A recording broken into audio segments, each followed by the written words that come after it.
Please be seated.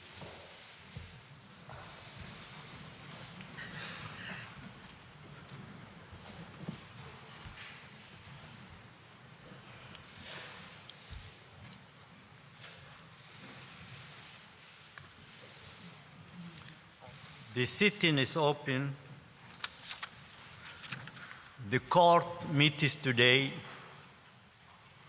and will meet in the coming days to hear the oral observations of the parties on the request for the indication of provisional measures submitted by the Republic of the Gambia in the case concerning application of the Convention on the Prevention and Punishment of the Crime of Genocide, the Gambia versus Myanmar.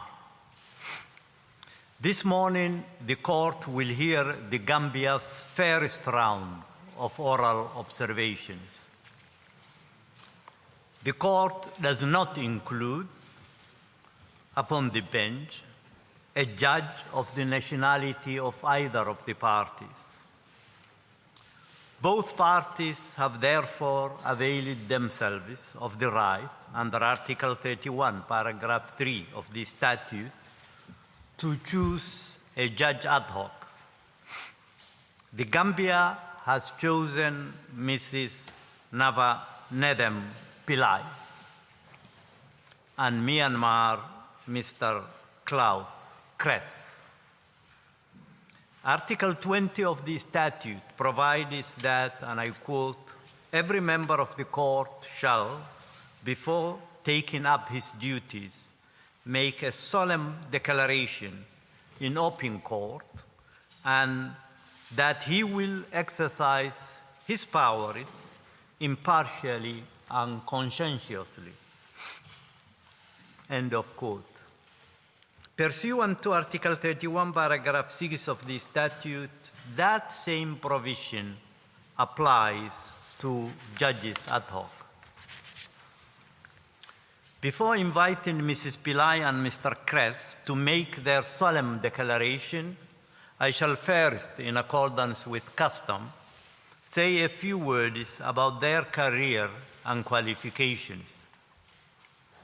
Mrs. Navanedem Pillai, of South African nationality, is a former judge with a distinguished career at the national and international levels.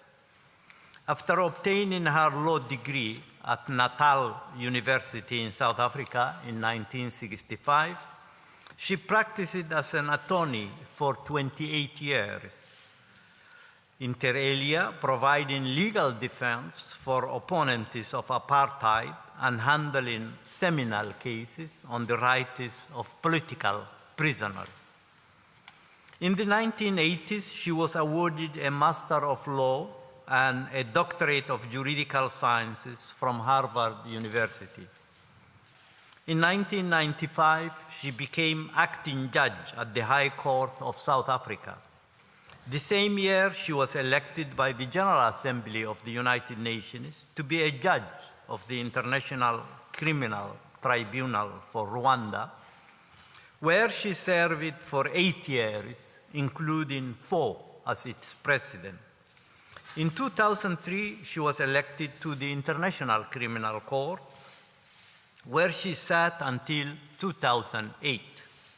From September 2008 to August 2014, Mrs. Pillai was the United Nations High Commissioner for Human Rights. Since then, she has continued to work in the field of human rights. She has written extensively on international criminal law, international humanitarian law, and international human rights law, and has received numerous honorary doctorates and awards for human rights achievements. Mr. Klaus Kress, of German nationality, is a professor of international law and criminal law. He now holds the chair for German and international criminal law and is the director of the Institute of International Peace and Security Law at the University of Cologne. Mr. Kress was awarded a doctorate in 1994 and completed his German bar examinations in 1995. From April 1996 to March 2000, he worked for the German Federal Ministry of Justice on matters of criminal law and international law as counselor or deputy head of section. He was a member of his country's delegation to the Diplomatic Conference for the Establishment of an International Criminal Court, as well as to the subsequent Preparatory Commission for the ICC. From 2000 onwards, Mr. Kress conducted advisory work in relation to the activities of the International Criminal Court, in particular as head of the drafting board for the regulations of the International Criminal Court. He was appointed as professor in Cologne in 2004 and has been a visiting professor at several universities thereafter. He is a life member of Clare Hall College at the University of Cambridge, a member of the Academy of Sciences and Arts of North Rhine-Westphalia, and the recipient of the 2014 MC Basuni Justice Award. I shall now invite Mrs. Pillai to make the solemn declaration prescribed by the statute, and I request all those present to rise.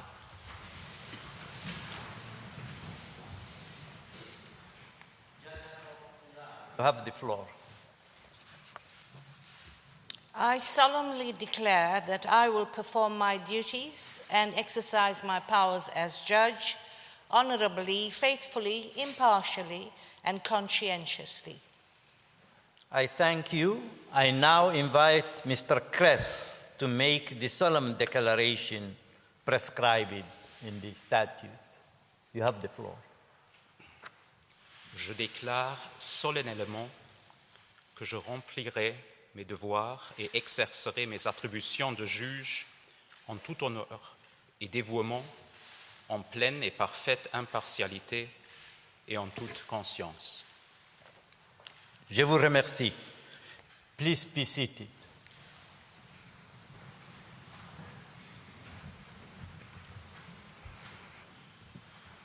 I take note of the solemn declarations made by Judge Ad hoc Pillai and Judge Ad hoc Kress and declare them duly installed as judges ad hoc in the case concerning application of the Convention on the Prevention and Punishment of the Crime of Genocide, the Gambia versus Myanmar.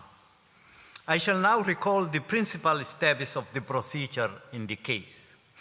On 11 November 2019, the Gambia filed in the registry of the court an application instituting proceedings against the Republic of the Union of Myanmar, alleging violations of the Convention on the Prevention and Punishment of the Crime of Genocide, to which I will refer as the Genocide Convention.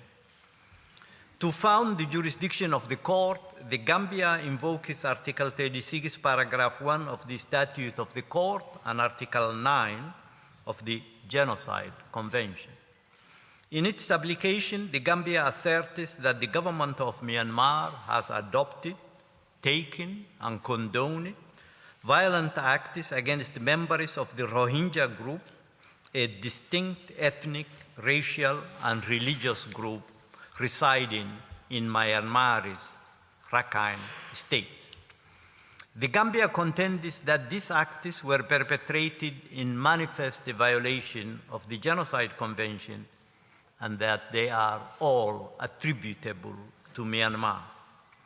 The application contained a request for the indication of provisional measures, referring to Article 41 of the statute and to Article 73, 74, and 75 of the Rules of Court.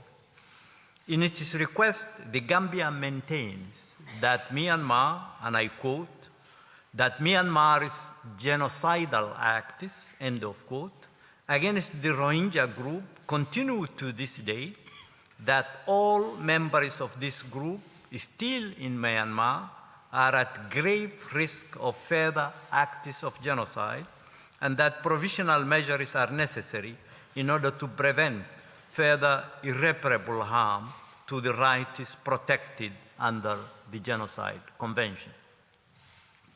The Registrar will now read out the passage from the request specifying the provisional measures which the government of the Gambia is asking the court to indicate.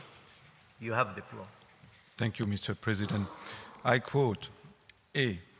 Myanmar shall immediately, in pursuance of its undertaking in the Convention on the Prevention and Punishment of the Crime of Genocide of 9 December 1948, take all measures within its power to prevent all acts that amount to or contribute to the crime of genocide, including taking all measures within its power to prevent the following acts from being committed against members of the Rohingya group: extrajudicial killings or physical abuse, rape or other forms of sexual violence, burning of homes or villages, destruction of lands and livestock, deprivation of food and other necessities of life, or any other deliberate infliction of conditions of life calculated to bring about the physical destruction of the Rohingya group in whole or in part.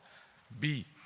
Myanmar shall in particular ensure that any military, paramilitary, or irregular armed units which may be directed or supported by it, as well as any organizations and persons which may be subject to its control, direction, or influence, do not commit any act of genocide, of conspiracy to commit genocide, or direct and public incitement to commit genocide, or of complicity in genocide against the Rohingya group, including extrajudicial killing or physical abuse, rape or other forms of sexual violence, burning of homes or villages, destruction of lands and livestock, deprivation of food and other necessities of life, or any other deliberate infliction of conditions of life calculated to bring about the physical destruction of the Rohingya group in whole or in part.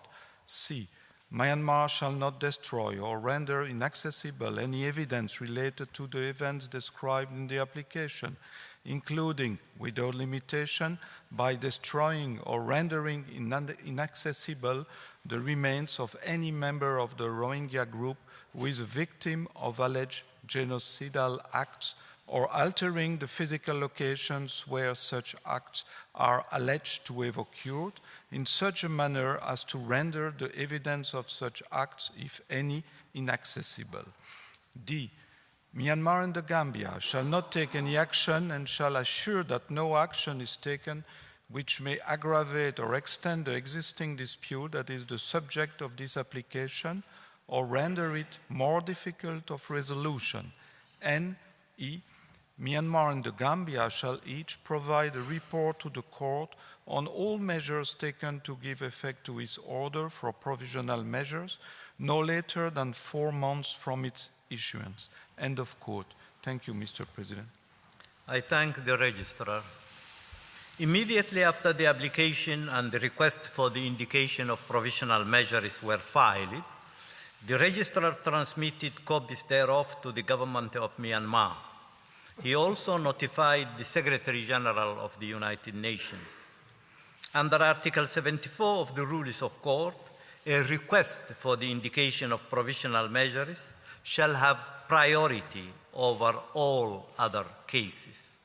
Paragraph 2 of the same provision states that the court shall proceed to a decision on the request as a matter of urgency. This imperative must be, however, balanced with the need to fix the date of the hearings in such a way as to afford the parties an opportunity of being represented at the hearings. Consequently, the parties were informed that the date for the opening of the oral proceedings during which they could present their observations on the request for the indication of provisional measures had been fixed at Tuesday, 10 December 2019 at 10 a.m. I note the presence before the court of the agents and counsel of the two parties. This morning, the court will hear the Gambia, which has submitted the request for the indication of provisional measures. It will hear Myanmar tomorrow morning at 10 a.m. For the purpose of this first round of oral observation, each party will have available to it a full 3-hour sitting. After the first round of oral observations, the parties will have the possibility to reply. The Gambia will have the floor on Thursday, 12 December 2019 at 10 a.m., and Myanmar will take the floor in turn later that same day at 4:30 p.m. Each of the parties will have a maximum time of 90 minutes in which to present its reply. Before giving the floor to the agent of the Gambia, I wish to draw the parties' attention to Practice Direction 11, which states as follows, and I quote, "In the oral pleadings on requests for the indication of provisional measures, parties should limit themselves to what is relevant to the criteria for the indication of provisional measures as stipulated in the statute, rules, and jurisprudence of the court. They should not enter into the merits of the case beyond what is strictly necessary for that purpose." End of quote. In this first sitting, the Gambia may, if required, avail itself of a short extension beyond 1 p.m. in view of the time taken up by the opening part of these oral proceedings. I now give the floor to the agent of the Gambia, His Excellency Mr. Abubakar Mari Tambadou. You have the floor, sir.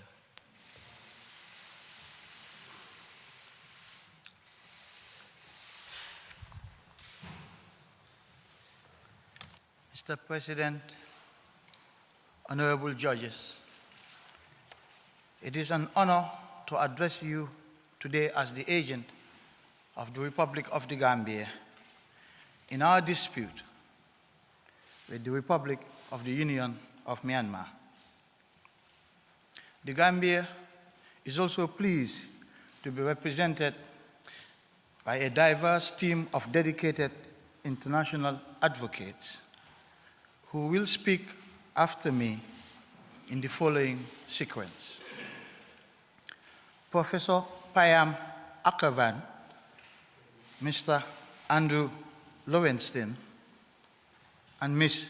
Tafaswa Pasipanochka will each speak about a different aspect of the evidence collected by the United Nations, among others. Mr. Arsalan Suleiman will discuss the court's prima facie jurisdiction. Professor Pierre Darjan will address the plausibility of the rights that are in dispute. Mr. Paul Weichler will address you on the urgency of provisional measures to prevent irreparable harm. And finally, Professor Philip Sands will discuss the specific measures sought by the Gambia and explain why they are needed in these exigent circumstances. I am also pleased that the Gambia's delegation today includes members of the Rohingya community, including those who have traveled from the refugee camps in Bangladesh.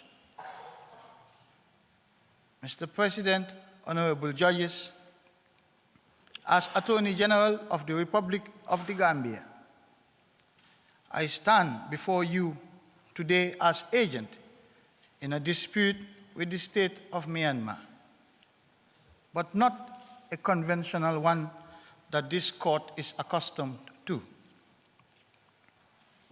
I stand before you to awaken the conscience of the world and to arouse the voice of the international community. In the words of Edmund Burke, and I quote, "The only thing necessary for the triumph of evil is that good men do nothing," unquote. Honorable judges, every genocide that has occurred in history has had its own causes, unique to its historical and political context. But one thing is certain: genocide does not occur in a vacuum. It does not suddenly spring up or appear overnight out of the blue. It is preceded by a history of suspicion, mistrust, and hateful propaganda that dehumanizes the other and then crystallizes into a frenzy of mass violence in which one group seeks the destruction, in whole or in part, of another. But when we dehumanize others, we dehumanize ourselves as human beings.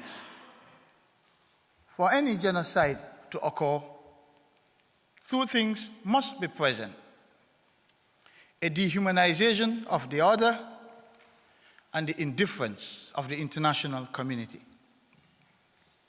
It is indeed sad for our generation that 75 years after humankind committed itself to the words "never again," another genocide is unfolding right before our eyes, even as I make this statement to you today. Yet, we do nothing to stop it. This is a stain on our collective conscience, and it will be irresponsible for any of us to simply look the other way and pretend that it is not our business, because it is our business. We sign up to make it our business when we, as civilized nations, committed ourselves to a pact under the 1948 Genocide Convention. Mr. President, honorable judges, in early 2018, I visited the refugee camps in Bangladesh as part of a delegation of the Organization of Islamic Cooperation. As I listened to the stories of the refugees at the camp, I could smell the stench of genocide from across the border in Myanmar. Stories of helplessness in the face of mass killings, of mass rape and mass torture, and of children being burnt alive in the sanctuary of their homes and places of worship. Stories all too familiar to me from a decade and a half of interaction with surviving victims of the 1994 Rwandan genocide in my capacity as a prosecutor at the International Criminal Tribunal for Rwanda. When I looked in the eyes of those refugees as they recounted their devastating stories, I could see the looks of fear, of despair, of desperation, and of destruction. The looks of victims of a modern-day genocide. And so we ask the question, why? Why is the world standing by and allowing such horrors again in our lifetime? Contrary to the views of many out there, it is not only the state of Myanmar which is on trial here. It is our collective humanity that is being put on trial. We are here because it is this court, the International Court of Justice, the principal judicial organ of the United Nations, which epitomizes our collective conscience, and whose decisions give hope to millions of people in despair around the world. Indeed, we come to you because we believe in the values that this court has upheld for decades since its creation. Because we know that you inspire confidence in the manner that you dispense justice, that you inspire trust in nations around the world, that you treat all sovereign nations, big or small, with equality, and that because you restore hope when all seems lost.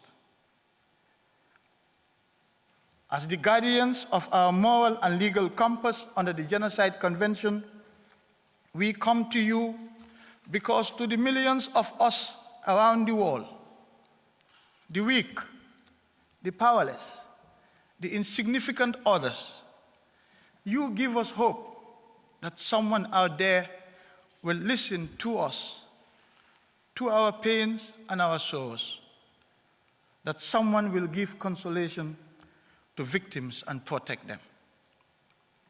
Today, the Republic of the Gambia is asking you to inspire that same hope which you have given to generations to the Rohingya in Myanmar, to hear their cries of genocide and their cries for help. Every day of inaction means that more people are being killed, more women are being ravaged, and more children are being burnt alive. For what crime? Only because they were born different. Born of a different race and to a different religion from those who killed and raped them.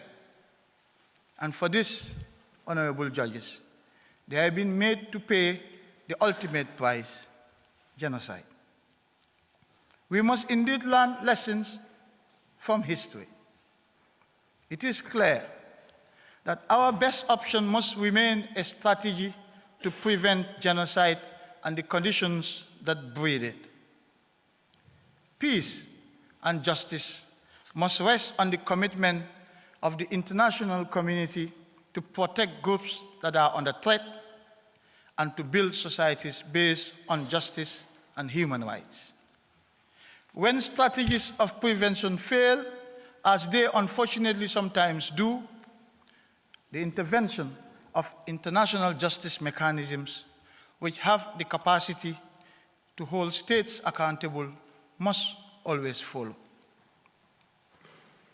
Mr. President, honorable judges, reports from various credible international organizations, including the United Nations and the Organization of Islamic Cooperation, indicate that many thousands of people have already died as a direct result of Myanmar's genocidal actions, and the number of refugees on exodus is of biblical proportions. These are not just numbers being floated around or mere statistical data. Each number represents a real human being. I have met and spoken with them. They are the mothers and the fathers, the uncles and aunts, the nephews and nieces. People like you and me. People we all like to have and love in our own families. Every death is being mourned by a family among the Rohingya in Myanmar, and these are the lucky ones. Some families have no one left alive to mourn for them because no member of the family was left alive to tell their story. And we in the Gambia know only too well how it feels like to be unable to tell your story to the world, to be unable to share your pain in the hope that someone somewhere will hear and help, to feel helpless. 22 years of a brutal dictatorship in my own country has taught us that we must use our moral voice in condemnation of the oppression of others wherever it occurs around the world, so that others will not suffer our pain and our fate. Mr. President, honorable judges, this is very much a dispute between the Gambia and Myanmar. We seek to protect not only the rights of the Rohingya, but our own rights as a state party to the Genocide Convention by holding Myanmar to its erga omnes parties obligations not to commit genocide, not to incite genocide, and to prevent and punish genocide. The Gambia has been accusing Myanmar of failure to fulfill these obligations and of carrying out genocide against the Rohingya since at least early 2018, and we have done so regularly in our public and official statements since then. Myanmar has long been well aware of the Gambia's views and has opposed them by denying all responsibility for the acts of genocide and by denying that it has violated the Genocide Convention. There being an unresolved dispute between the parties, the Gambia has come here to the International Court of Justice to protect its rights under the Convention. So all that the Gambia asks is that you tell Myanmar to stop these senseless killings, to stop these acts of barbarity and brutality that have shocked and continue to shock our collective conscience, to stop this genocide of its own people.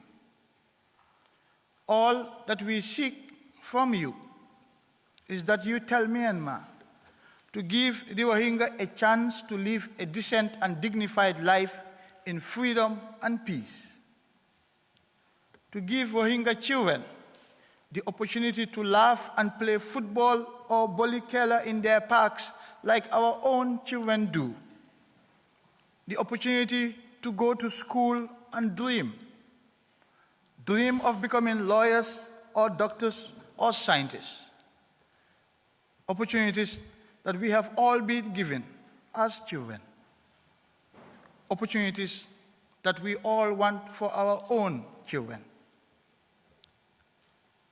Tell Myanmar to give these Rohingya children a chance in life. It is what we ask of you, because when you speak, the world listens. We ask for nothing more. Mr. President, honorable judges, it remains for me to thank you immensely for responding to our request for provisional measures by scheduling these hearings so promptly and for allowing me to address you. With your permission, I would ask that you call Professor Akavan to the podium. I thank you. I thank the agent of the Gambia for his statement. I now invite Professor Akavan to take the floor. You have the floor.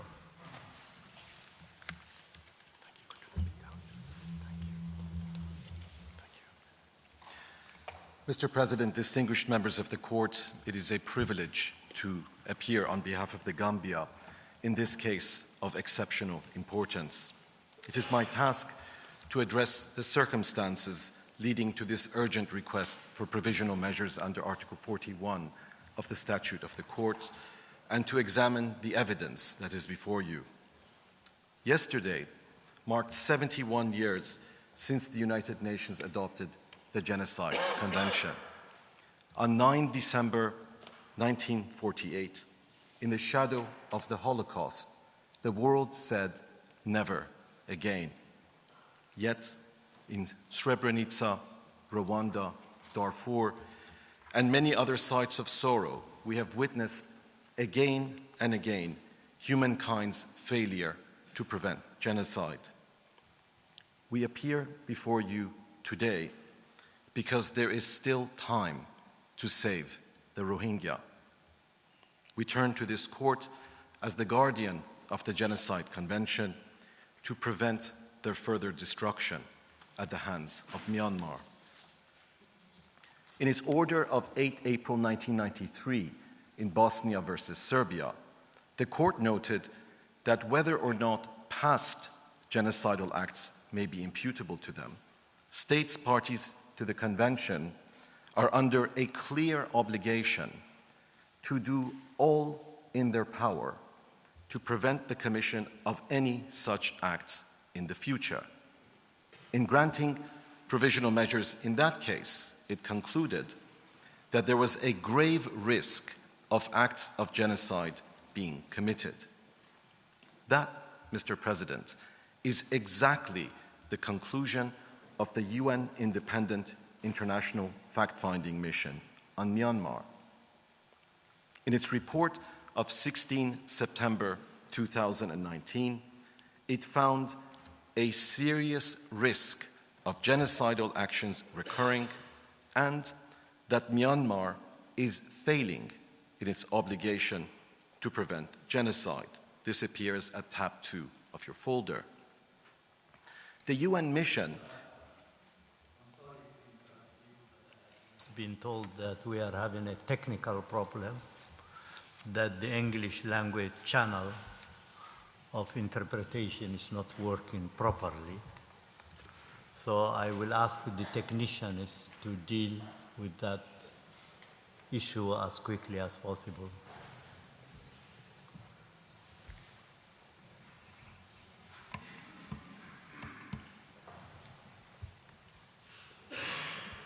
Can you try and speak so that we know whether the English channel is working now? Yes, Mr. President. Go ahead. Is this working now?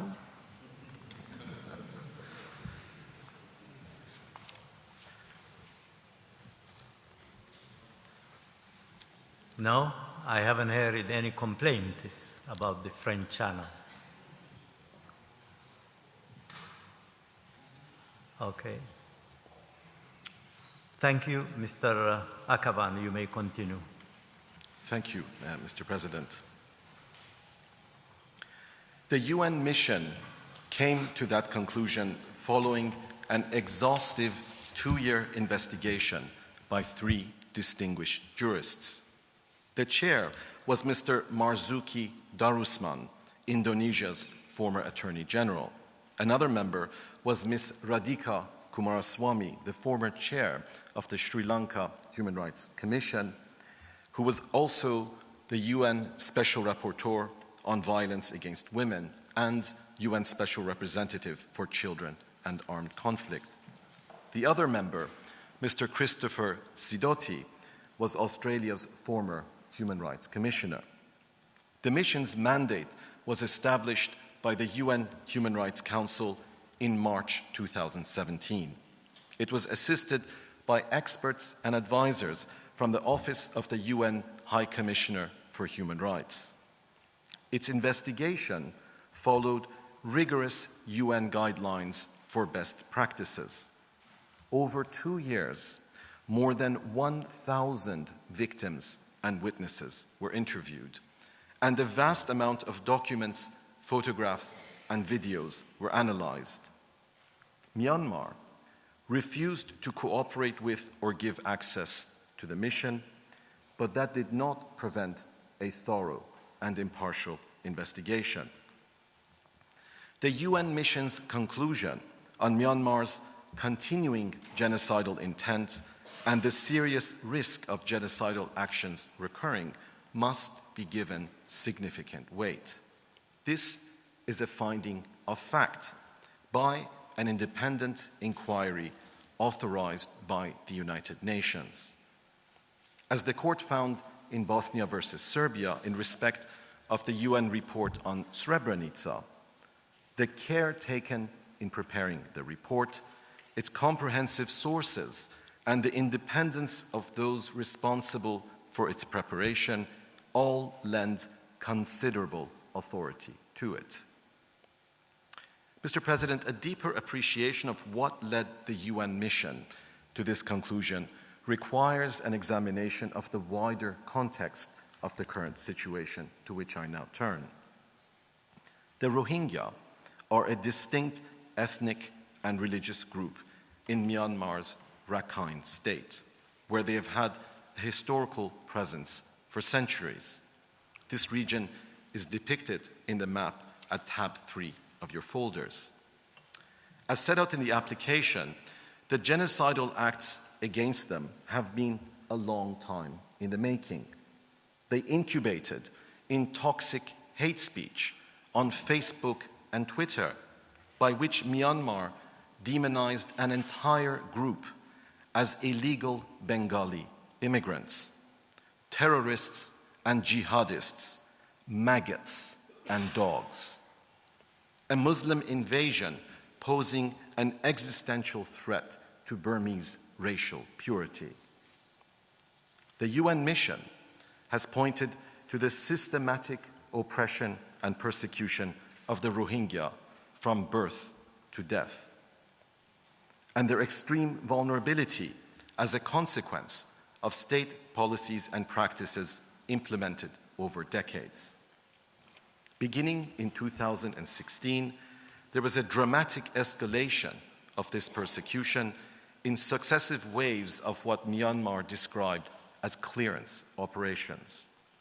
This was ostensibly against the Arakan Rohingya Salvation Army, but it targeted the Rohingya as such for collective destruction. The UN mission observed that there was not the least effort to make any distinction between ARSA fighters and civilians, or to specifically target a military objective or identify and repel an immediate threat. Everyone was a target and no one was spared.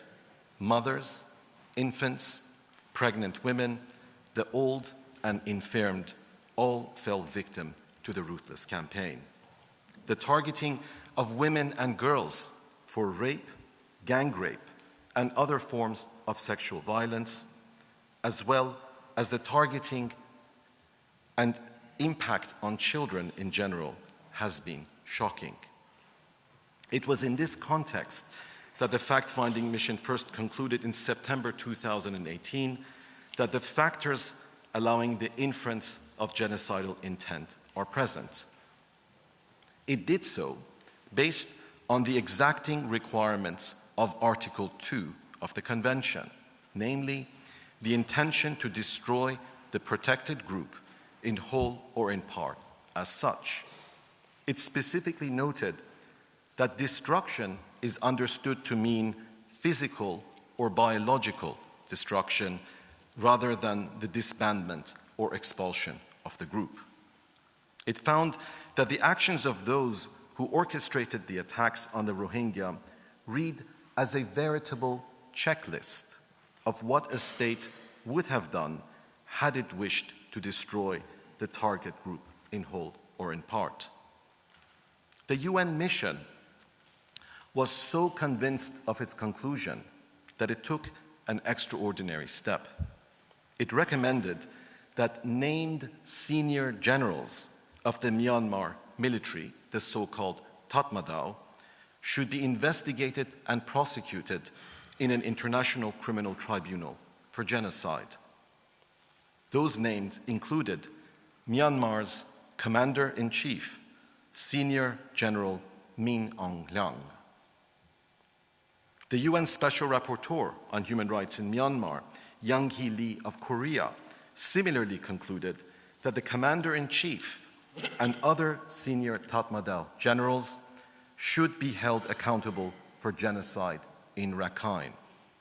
The UN Special Advisor on the Prevention of Genocide, Mr. Adama Dieng of Senegal, also concluded that Rohingya Muslims have been killed, tortured, raped, burnt alive, and humiliated solely because of who they are.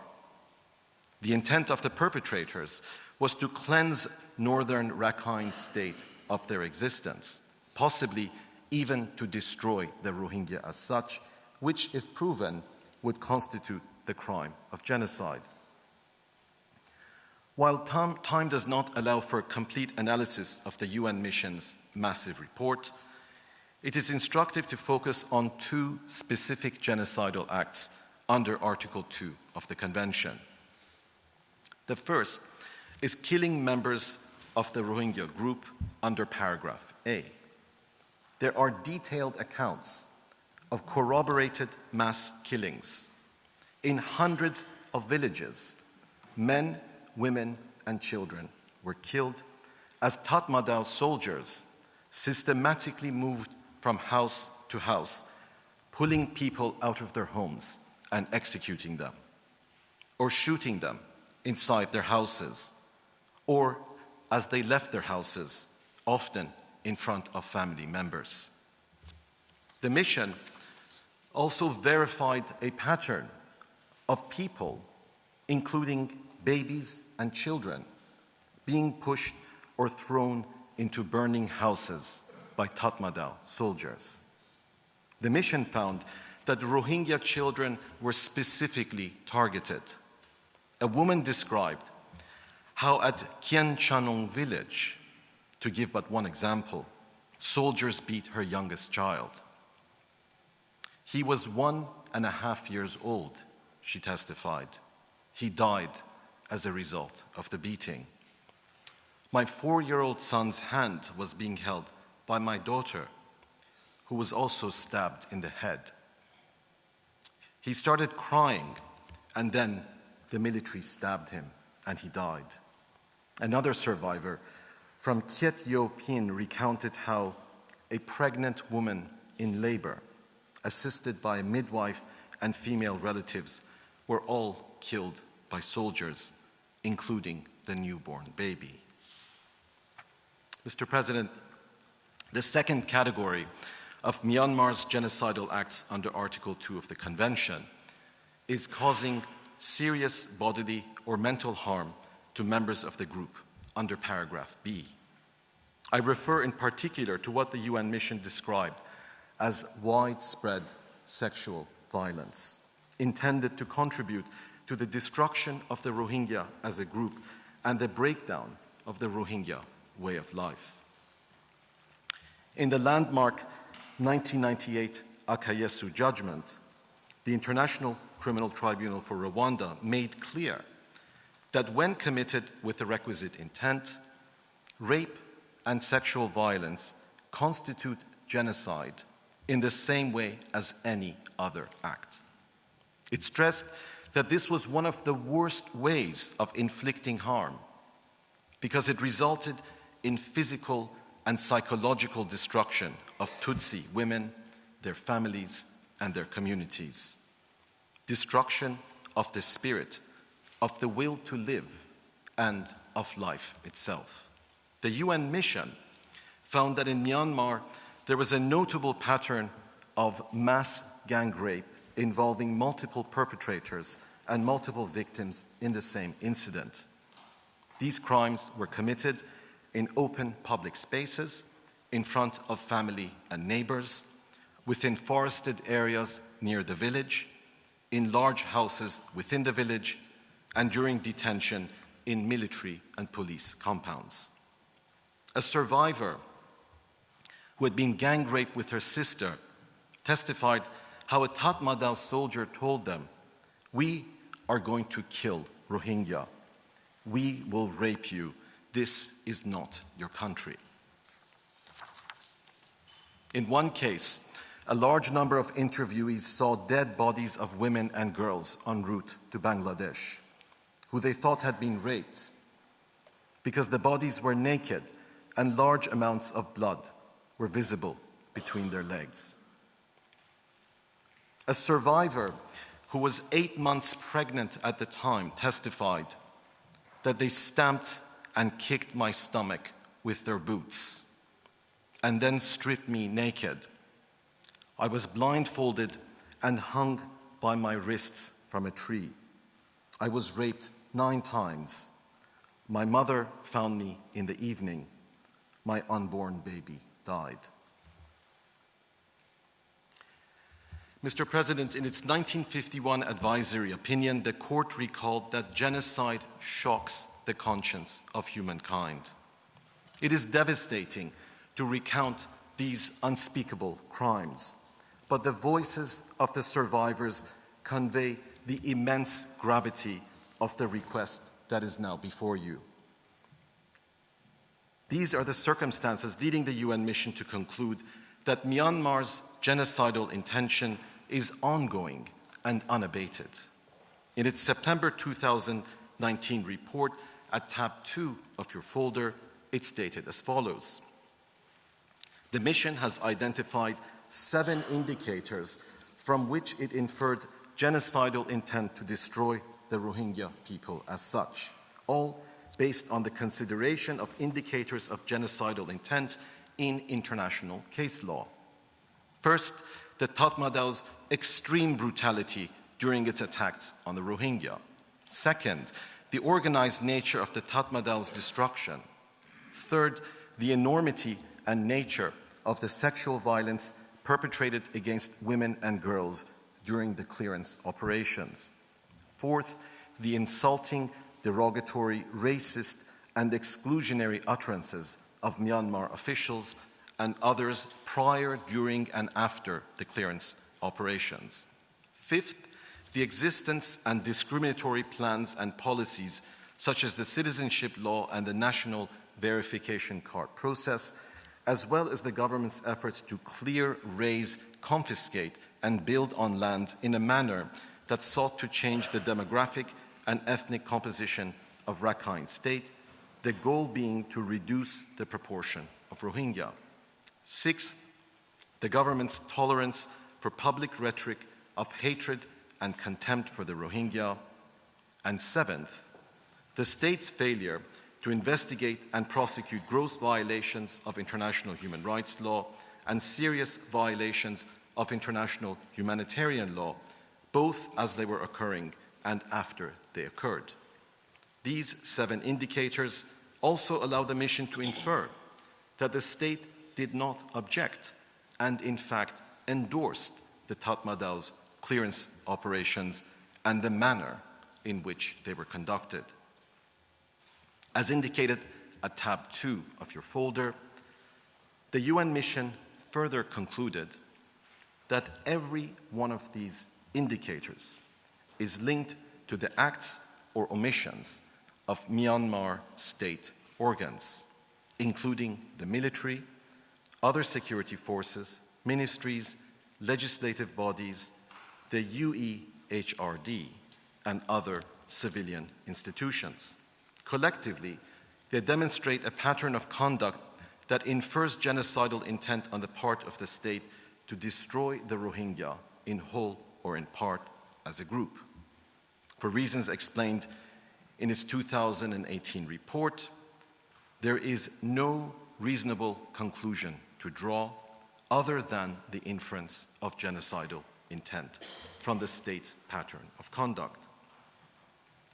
The UEHRD, one of the state organs linked to the genocide, is the Union Enterprise for Humanitarian Assistance in Rakhine State.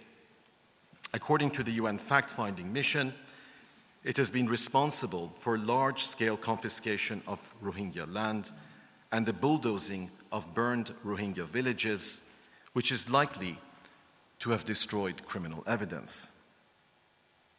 Its chairperson is Myanmar's agent in this case. Mr. President, the map on the screen at tab 6 of your folder is satellite imagery analysis by the UN Operational Satellite Application Program, published in October 2018. It shows that in northern Rakhine State, the Tatmadaw had destroyed or partially destroyed 392 villages, comprising 37,700 homes and other structures. But, Mr. President, not all Rohingya villages have been destroyed, at least not yet. Some 600,000 Rohingya remain in Myanmar. They are in urgent need of protection. As the fact-finding mission concluded just a few weeks ago, they remain under serious risk of genocide. Mr. President, distinguished members of the Court, this concludes my presentation. Mr. Lowenstein will now describe further evidence of Myanmar's genocidal intention. I thank you for your kind attention and ask that you call him to the podium. I thank Professor Akavan for his statement. I now invite Mr. Lowenstein to take the floor. You have the floor.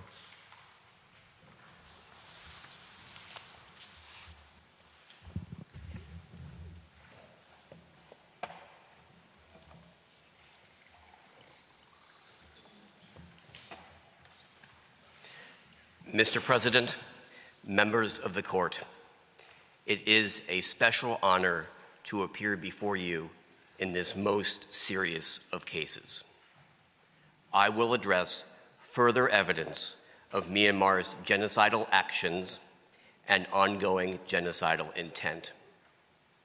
As the UN fact-finding mission emphasized in its most recent report, every risk factor used by the UN Office on Genocide Prevention to forecast genocide is present in Myanmar today. Myanmar's genocidal intent is rooted in its long-standing policy that the Rohingya, by dint of their ethnic and religious differences, constitute an existential threat to Myanmar's racial and religious purity and to the country's well-being. As the UN mission documented, Myanmar is saturated with anti-Rohingya writings that evoke the supposed threat to Myanmar's demographic balance, bearing titles like Fear of Extinction of the Race. They warn that unless preemptive action is taken, the whole country will be swallowed by the Muslim Kalars, a racial slur used to describe those with dark skin and foreign ancestry. Mr. President, dehumanizing language is prevalent. The Rohingya are described as a black tsunami. They are likened to poisonous plants.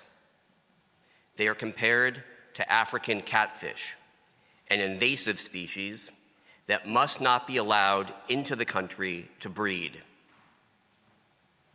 Myanmar's law codifies this ideology. Anyone who does not belong to a national race, and that is the term used in these laws, is denied even basic rights. To this day, Myanmar's Ministry of Labor, Immigration and Population maintains this as its guiding motto: the earth will not swallow a race to extinction, but another race will. The UN Special Rapporteur in May of this year reported that hate speech is prevalent and underscored that senior government officials traffic in it. Both Facebook and Twitter have been compelled to suspend the account of the Commander-in-Chief of Myanmar's armed forces. Why? For engaging in hate speech. An academic study published earlier this year examined Myanmar's state media. It concluded that the state-owned press mirrors the extreme speech of nationalists and signals the state's approval.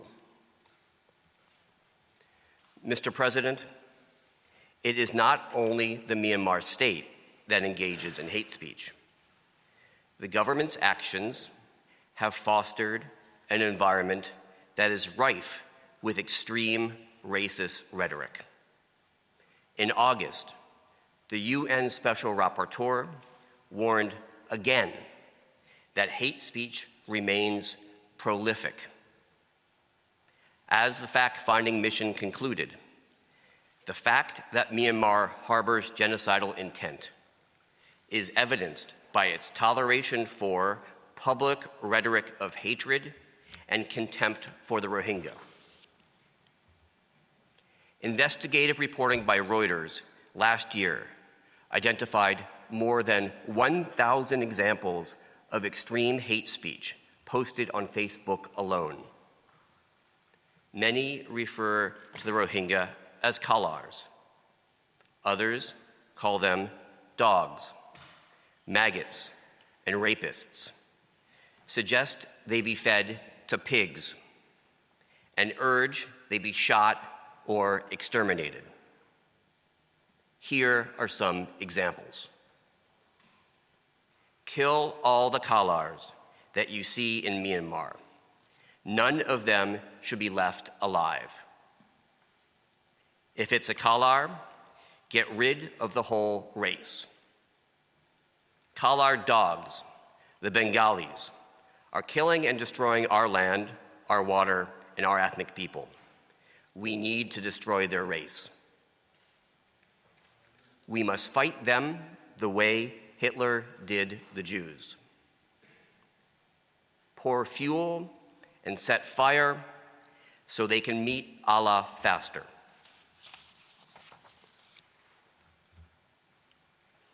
Mr. President, the fact-finding mission also concluded that Myanmar's genocidal intent is evident in its lack of remorse or even acknowledgement of any wrongdoing. Instead, the Tatmada's actions are glorified. The review of state media showed that Myanmar presents the situation as the Tatmada gallantly defending the nation's sovereignty against Muslim terrorists. Myanmar denies responsibility for its crimes against the Rohingya, even when confronted with evidence of genocidal acts at specific locations. I will give 3 examples. One from each of the townships in Rakhine State with significant populations of Rohingya. In each instance, Myanmar has refused to acknowledge any wrongdoing. I will begin at Mingyi in Mongdo Township.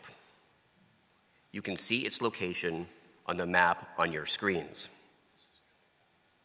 This is a village where every witness interviewed by the fact-finding mission identified Tatmadaw soldiers as the main perpetrators, and where a survivor reported the Tatmadaw saying, "We have the order to kill everyone," which is precisely what they tried to do. The fact-finding mission estimates that at least 750 people were killed at Mingyi alone. Many were shot, including those who tried to escape by swimming across a river. One survivor described how the military killed those who were hiding. Whoever moved was shot. If they looked up or moved their heads, they were shot. The Tatmadaw rounded up hundreds of Rohingya who could not escape. They separated women and children from the men and systematically killed the men. A witness recounted, "The first round of shooting was like a rain of bullets. The second round was slow, as the soldiers killed the men individually. They aimed a gun at each man and shot. The soldiers killed those who had survived gunshot wounds with long knives." The Tatmadaw next turned to the women and children. Some children were shot. Other children were thrown onto a fire. A witness described how the soldiers took infants from their mothers, threw them into the river. Another recounted the slashing of breastfeeding-aged children. Another described seeing soldiers stabbing a 10-year-old boy while he was trying to run away. One survivor told the mission that 7 of her children were killed. Rape was also widespread. At Mingi, the Tatmadaw took women and girls in groups of between 5 and 7 into houses where they were beaten, brutally raped, and frequently stabbed. The young children and infants with them were killed or severely injured, often by stabbing. The houses were then locked and then set on fire.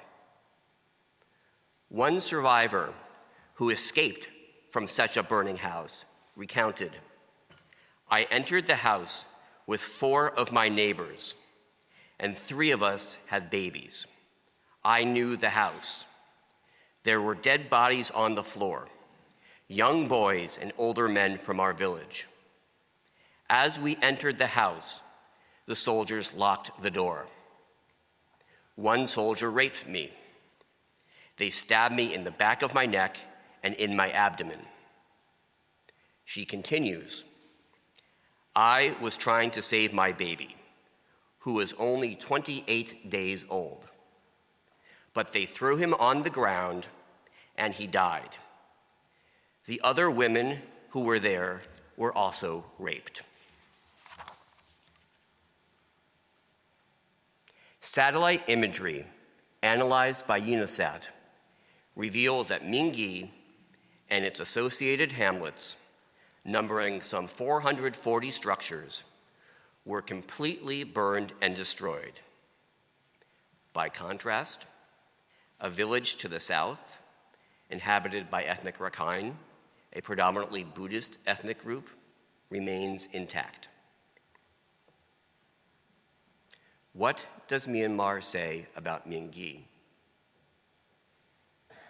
The answer was given by the spokesperson for Myanmar's agent in this case. He blamed the Rohingya. He said it was the ethnic Rakhine and security forces who had been attacked by what he referred to as hundreds of terrorists.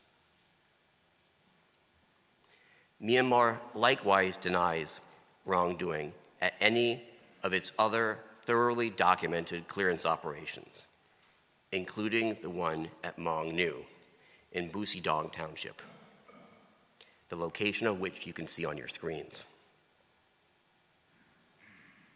The operation was carried out by a large group of Tatmadaw soldiers who entered the village in military trucks.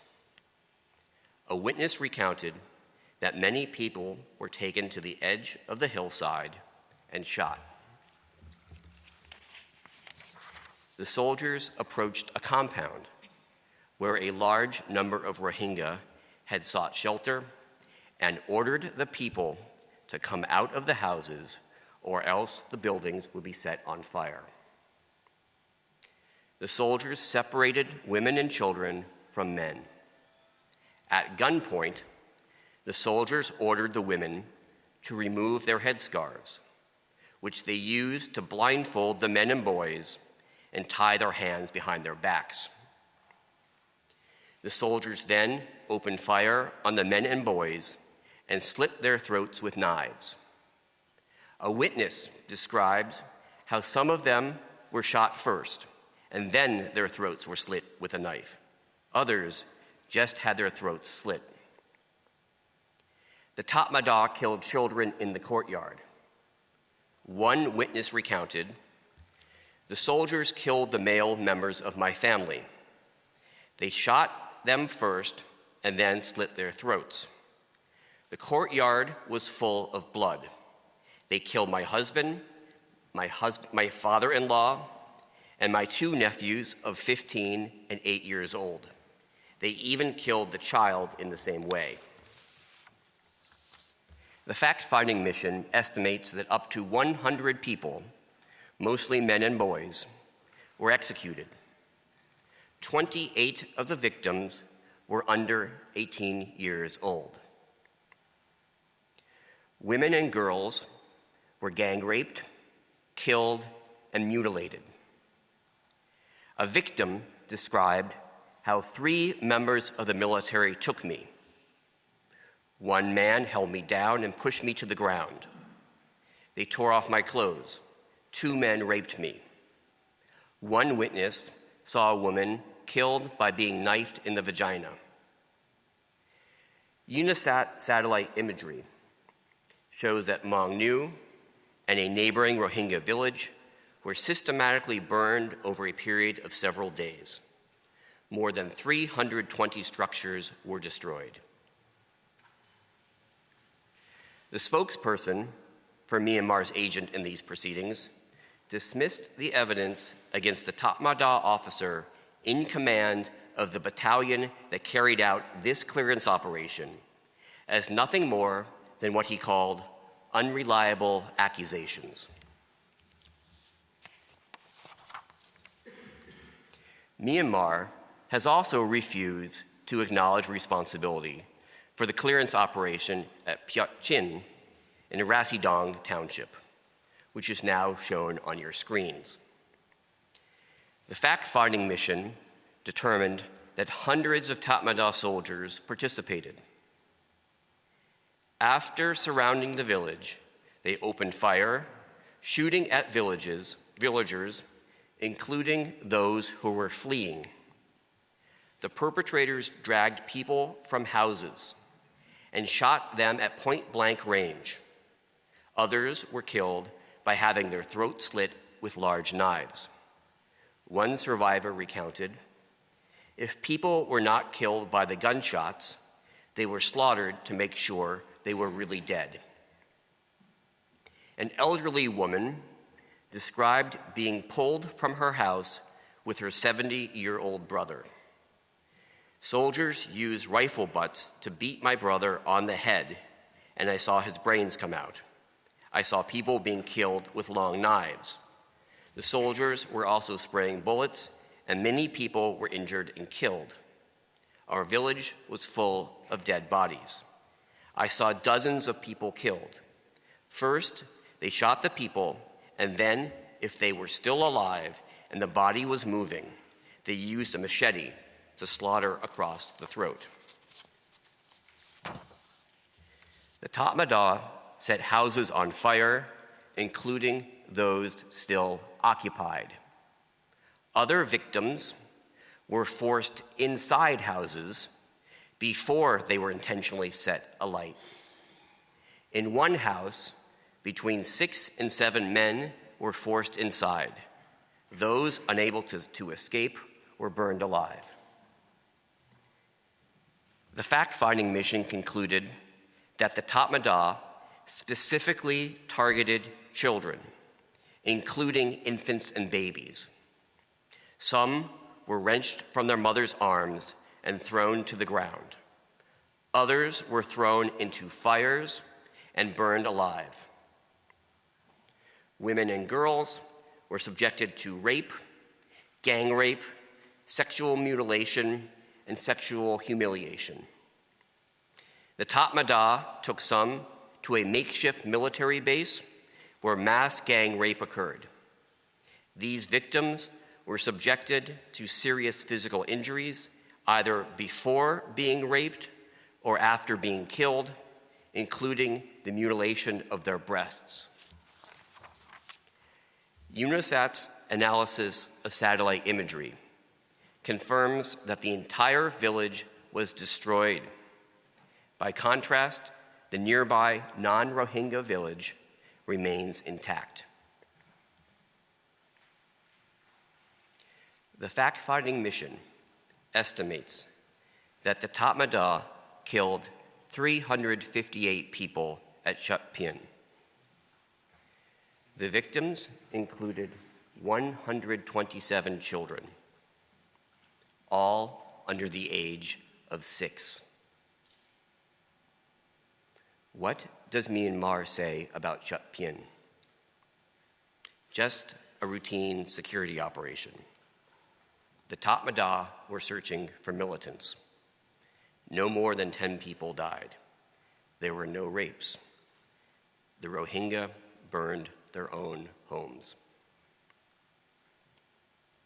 Mr. President, the fact-finding mission concluded, based on these and other atrocities, that Myanmar's genocidal intent is evidenced by, inter alia, the Tatmadaw's extreme brutality during its attacks on the Rohingya, the organized nature of the Tatmadaw's destruction, and the enormity and nature of the sexual violence perpetrated against women and girls during the clearance operations.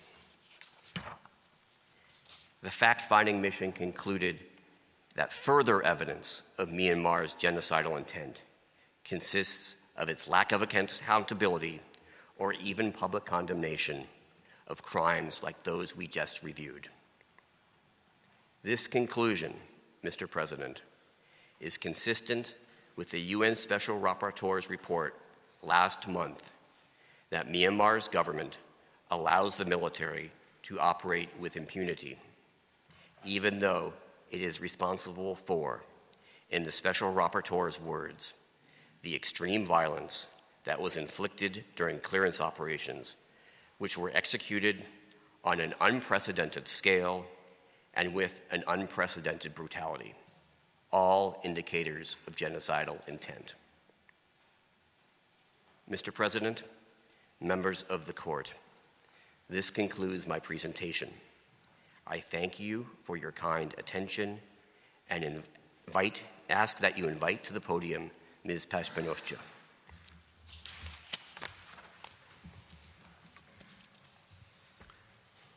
I thank Mr. Lowenstein, and I invite Mrs. Pashpanoscha to take the floor. You have the floor, Madam.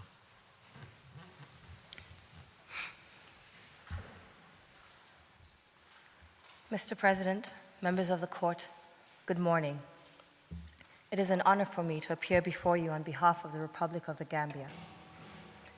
You have already heard from my colleagues about the genocidal acts that have been committed against the Rohingya by Myanmar, up to and through the presentation of the United Nations fact-finding mission report of 16 September 2019. It is my role to address the situation of the approximately 600,000 Rohingya who remain in Myanmar today. Their situation is one of extreme vulnerability, with ongoing acts of genocide against them, and the grave risk that even more heinous atrocities, a new clearance operation, or worse, will be inflicted upon them at any time.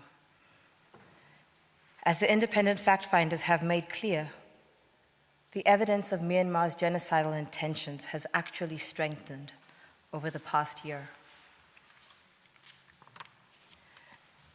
In the words of the distinguished Nobel laureate Toni Morrison, who passed away just a few months ago, let us be reminded that before there is a final solution, there must be a first solution, a second one, and even a third. The move toward a final solution is not a jump. It takes one step, then another, then another. I will therefore draw your attention to the steps Myanmar is taking currently that reflect its continuing intention to destroy the Rohingya as a group.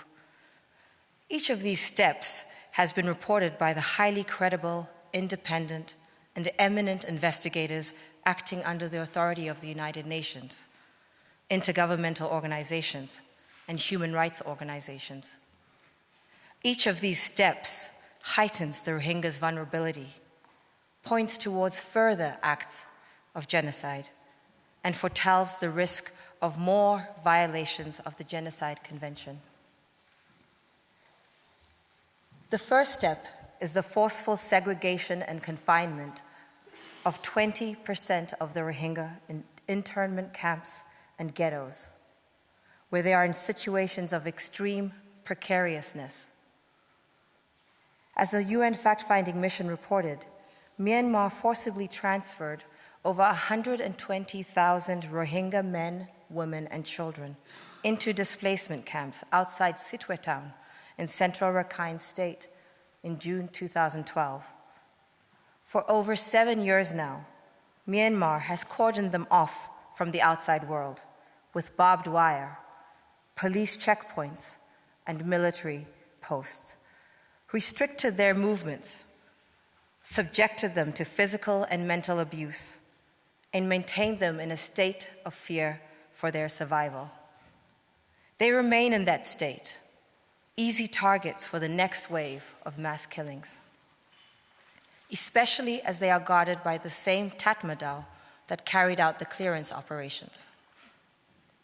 Myanmar claims its confinement of the Rohingya in their displacement camps is for their own good.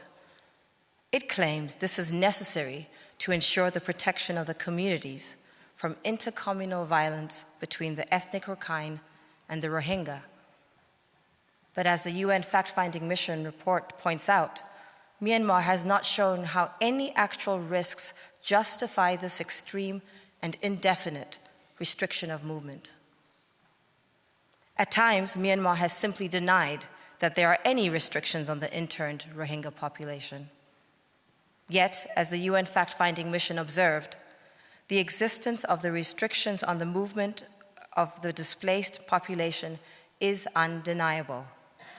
It is attested by the checkpoints and signboards at the entry of the camps, the barbed wires, the experience of those trying to leave the camps, and the simple fact that over 120,000 people have not been able to go back to their place of origin despite their desire to do so.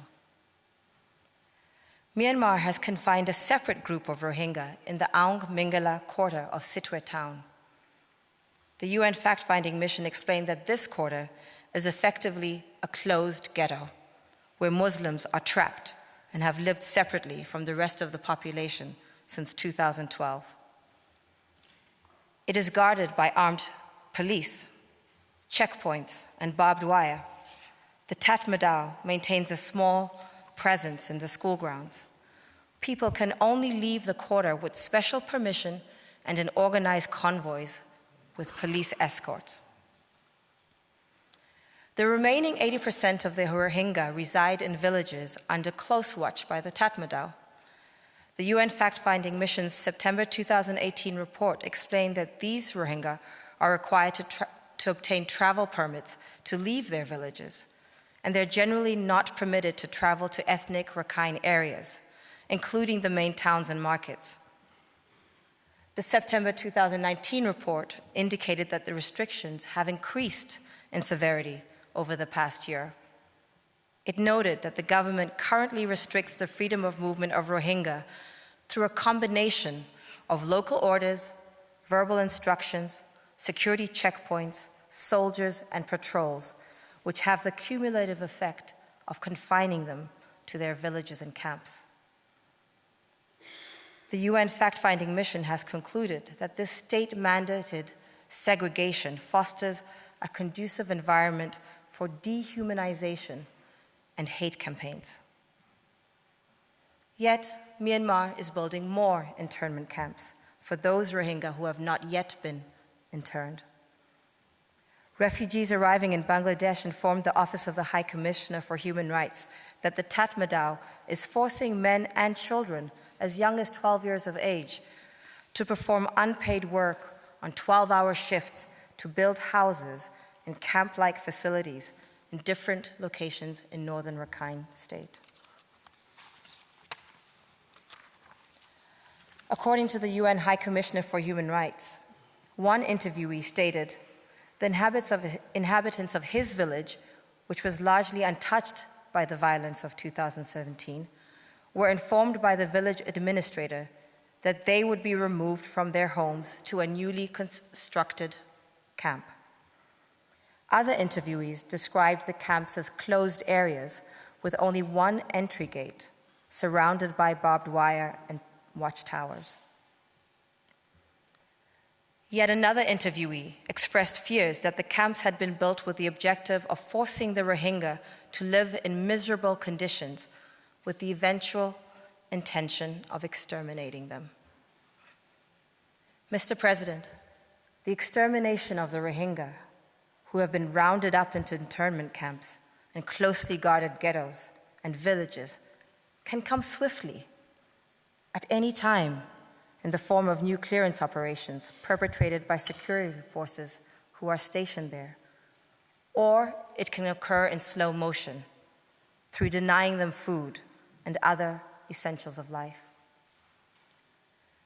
The UN fact-finding mission, in its most recent report, found that while the former method of destruction could be resumed at any time, the latter method is already in progress.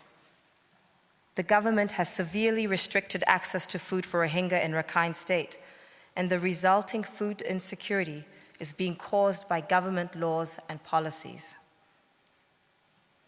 Article 2C of the Genocide Convention identifies deliberately inflicting conditions of life calculated to bring about a group's physical destruction in whole or in part as a genocidal act. Myanmar is implementing its policy of denying food to the Rohingya by various means, including its widespread confiscation of agricultural lands on which the Rohingya grew crops, essential to their survival. The UN fact-finding mission determined that Myanmar is undertaking a concerted effort to confiscate these lands. The ongoing confiscations extend beyond the Rohingya villages that Myanmar destroyed during the clearance operations. Rohingya-owned and cultivated land has now been confiscated in areas of northern Rakhine State, where Rohingya remained. Members of the Rohingya group are no longer allowed to consume products from their own lands following the confiscation. The UN fact-finding mission explained that the Tatmadaw is also depriving the Rohingya of food by deliberately killing or confiscating their livestock without permission or payment. One interviewee who fled Butchidang township explained how this was conducted in his case. Military, police, members of ethnic Rakhine constantly came to the village and looted everything, including food items. The military took away my 7 cows that I was grassing in the hillside. I cultivated rice in my land. When it was ready for harvesting, members of ethnic Rakhine snatched the harvest. I was left with nothing except 2 goats, which I had to offer to the military for my release. As the UN Special Rapporteur reported, based on the evidence it found, there appears to be a policy of forced starvation in place, designed to make life in northern Rakhine unsustainable for the Rohingya who remain there. The Committee on the Elimination of Discrimination Against Women made the very same determination earlier this year. Mr. President, a further step Myanmar is taking against the Rohingya as a group is the intensified effort to force them to accept national verification cards that explicitly recognize cardholders as non-citizens and brand them as Bengalis. While the Rohingya are loath to accept the national verification cards, which erode their right to the identity, without them, they are denied access to essential life-saving and life-supporting foods and goods and services. The UN fact-finding mission has found that all of these steps, the manner in which the government deprives Rohingya of land, the manner in which the government imposes movement restrictions and deprivation of food, and the manner in which the government denies the Rohingya their identity and deprives them of the rights people need to survive and live with dignity, are ongoing and support a conclusion that the government continues to harbor genocidal intent and that the Rohingya remain under serious risk of genocide. As the UN fact-finding mission concluded just 2 months ago, the Rohingya remain the target of a government attack aimed at erasing their identity and removing them from Myanmar. And this has caused them great suffering. The laws, policies, and practices that formed the basis of the government's persecution against the Rohingya have been maintained. Their plight can only be considered as having deteriorated. Similarly, the UN Special Rapporteur on the situation of human rights in Myanmar stated just 2 weeks ago, the system of oppression the Rohingya are subjected to remains unchanged, and they are at real risk of recurring genocide. Mr. President, if the Rohingya are to be protected against further acts of genocide, it will be up to the court to order the provisional measures that are necessary for their protection. There is no other alternative. Certainly, Myanmar cannot be counted on to protect them from itself. In the past few years, it has appointed numerous commissions to investigate the genocidal acts that have been reported by the UN fact-finding mission and other international observers. None of Myanmar's commissions have found any violations of internationally protected rights. As the UN Commissioner for Human Rights concluded earlier this year, the establishment of commissions of inquiry has become routine after cyclical episodes of violence in Myanmar, with 8 such commissions having been established since 2012. None of the previous commissions has led to the prosecution of any Tatmadaw official. All have been exonerated. Likewise, the UN fact-finding mission concluded in September of this year, Myanmar is not meeting its obligations under the Genocide Convention to conduct an independent criminal investigation into allegations of genocide. The mission draws this conclusion based on the government's pattern of ignoring compelling evidence that genocide took place on its territory and its failure to put in place investigative mechanisms that are independent, prompt, thorough, effective, credible, and transparent. Typical of Myanmar's own investigative mechanisms is its advisory board for the Committee for Recommendations on Rakhine State. It is one of a very few that included international members. Among them was Ambassador Bill Richardson, a former US representative to the United Nations. He resigned after the first round of meetings, denouncing the board's so-called investigation as a whitewash. Kobsak Chutikul, a Thai diplomat who served as the board's secretary, quit soon thereafter, expressing his concern that the board's existence was going to divert attention from the issues, give a false impression that things are being done. Instead, he said, Myanmar government officials did no more than defend the line that this is an internal matter. We are handling it. We haven't done anything wrong. This is a false narrative. Mr. President, it is Myanmar's narrative that is false. It is also reprehensible. This is what the chairperson of a state-level investigative committee said about the widespread and well-documented rape of Rohingya women. He said it was inconceivable because they are very dirty. The Bengali Rohingya women have a very low standard of living and poor hygiene. They are not attractive, so neither the local Buddhist men nor the soldiers are interested in them. The chairperson of Myanmar's investigative committee was not the only one to categorically deny that Tatmadaw soldiers have raped Rohingya women. What you see now before you, and at tab 18 of your judges' folders, is a current screenshot from the Facebook page of Myanmar's agent in these proceedings. As you can see, the Facebook page insisting fake rape belongs to the Myanmar State Consular Office. Mr. President, members of the court, in the Gambia's view, Myanmar's false narratives, like these, and its sham investigations further demonstrate the need for you to order provisional measures to compel it to live up to its obligations under the Genocide Convention during the pendency of these proceedings to protect the Rohingya from recurring acts of genocide. Next, my colleagues will show how each of the requirements for provisional measures set out in Article 41 of the Court statute is fully satisfied, and they will describe the specific provisional measures that are called for in these exigent circumstances. I thank you for your kind attention and ask that you call next to the podium, after the break if you are so disposed, Mr. Arsalan Suleiman, who will address the Court on its prima facie jurisdiction over the Gambia's claims. I thank Mrs. Pasipanoggia. Before I give the floor to the next speaker, the Court will observe a coffee break of 10 minutes. The sitting is adjourned.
Please be seated.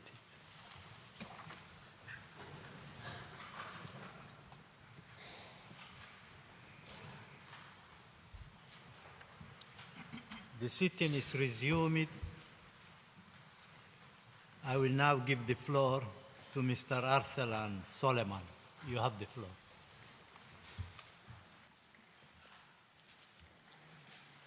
Mr. President, members of the Court,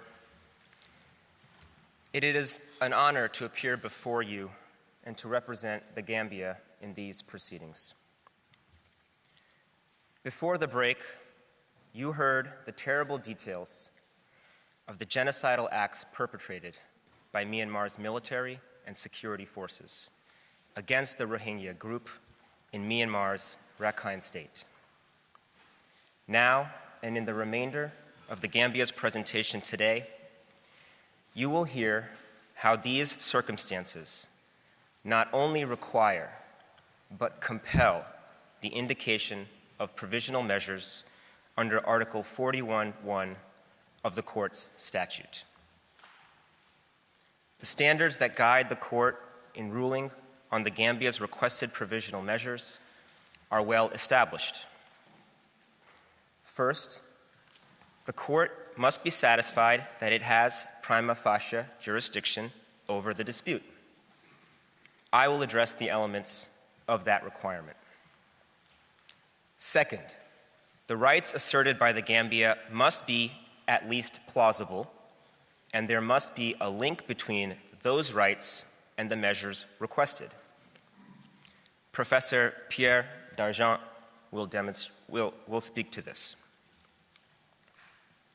Third, there must be a showing of urgency and a risk of irreparable harm, which my colleague Paul Reichler will amply demonstrate.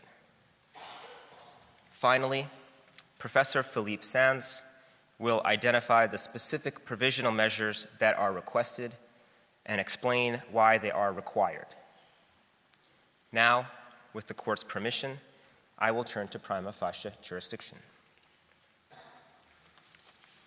The Gambia has invoked the court's jurisdiction pursuant to Article 36(1) of the Statute of the Court and Article 9 of the Genocide Convention, which provides disputes between the contracting parties relating to the interpretation, application, or fulfillment of the present convention, including those relating to the responsibility of a state for genocide or for any of the other acts enumerated in Article 3, shall be submitted to the International Court of Justice at the request of any of the parties to the dispute.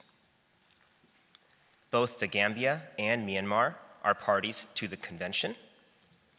Myanmar deposited its instrument of ratification on 14 March 1956, and the Gambia deposited its instrument of accession on 29 December 1978. Pursuant to its terms, the convention became applicable between the parties 90 days thereafter. Neither Myanmar nor the Gambia entered any reservation to Article 9 of the convention. Both parties to this dispute have, therefore, consented to the court's jurisdiction over disputes between the contracting parties on the interpretation, application, or fulfillment of the Genocide Convention. Because the Gambia has invoked jurisdiction pursuant to Article 9 of the Convention, the court must determine whether the acts complained of are prima facie capable of falling within the provisions of that instrument, and whether, as a consequence, the dispute is one which the court has jurisdiction ratione materiae to entertain. As set forth in its application, the Gambia has alleged that Myanmar is responsible for committing genocide, for attempting to commit genocide, for conspiring to commit genocide, for inciting genocide, for complicity in genocide, and for failing to prevent and punish genocide. Clearly, the acts complained of fall directly within the provisions of the Convention. The allegations are specific and reflect, and in many cases repeat, the conclusions reached by the United Nations Fact-Finding Mission and other authoritative UN bodies, that acts of genocide have occurred and are likely to continue to occur. There can be little doubt that the court has jurisdiction ratione materiae. Further, there is an unambiguous dispute between the parties.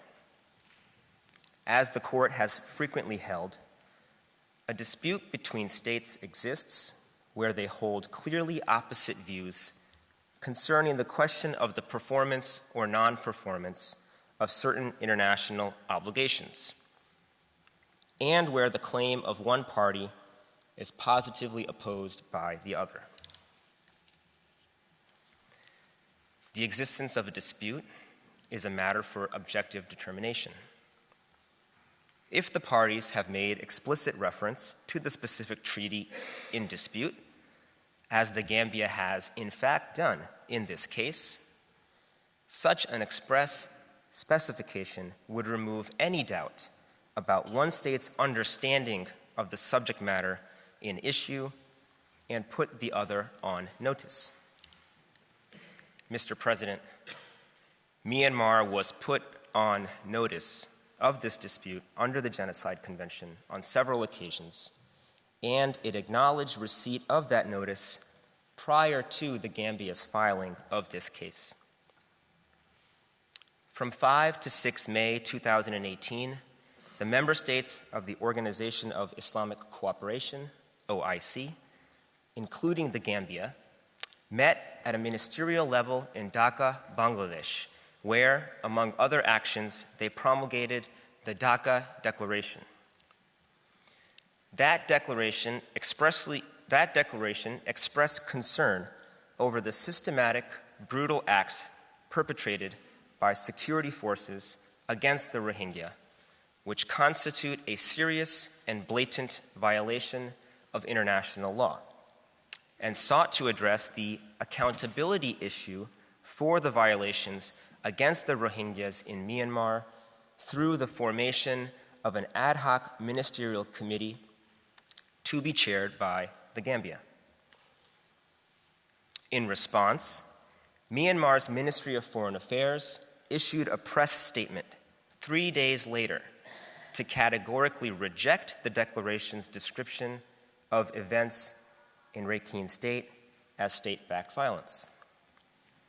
Myanmar was thus on notice as early as May of 2018 of the newly formed OIC Ad Hoc Committee on Accountability for Crimes Against the Rohingya, chaired by the Gambia, and its allegations of state-sponsored violence against the Rohingya. In September of 2018, the United Nations Fact-Finding Mission on Myanmar released its first series of reports in which it found evidence of genocidal acts and genocidal intent attributable to Myanmar in the context of its crimes against the Rohingya. Myanmar dismissed those findings as biased. The Gambia, on the contrary, made clear in its remarks at the United Nations General Assembly later that month that the Gambia has undertaken to champion an accountability mechanism that would ensure that perpetrators of the terrible crimes against the Rohingya Muslims are brought to book. On 2 March 2019, the member states of the OIC held another ministerial level meeting at which they, including the Gambia, adopted a resolution on Myanmar's crimes against the Rohingya, which emphasized that accountability was necessary for preventing genocide, and endorsed the recommendation of the ad hoc committee chaired by the Gambia to hold Myanmar accountable under the Genocide Convention. In response, Myanmar again denied responsibility and criticized the resolution as an interference with its sovereignty. On 16 September 2019, the United Nations Fact-Finding Mission submitted its second report. Myanmar rejected wholesale the Fact-Finding Mission's report, which welcomed the efforts of states, in particular the Gambia, to encourage and pursue a case against Myanmar before the International Court of Justice under the Genocide Convention.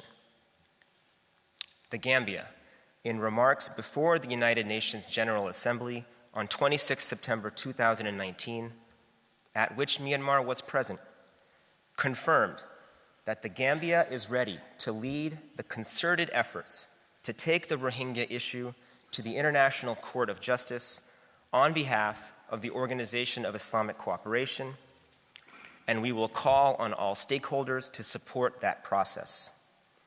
As a global community with a conscience, we cannot continue to ignore the plight of the Rohingya.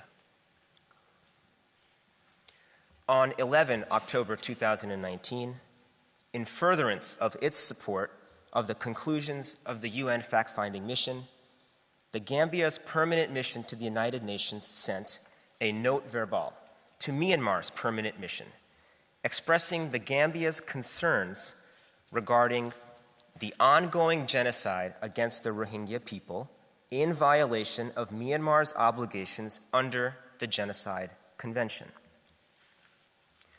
Noting Myanmar's rejection of the Fact-Finding Mission's report, the Gambia emphatically rejected Myanmar's denial of its responsibility for the ongoing genocide against Myanmar's Rohingya population and its refusal to fulfill its obligations under the Genocide Convention and customary international law.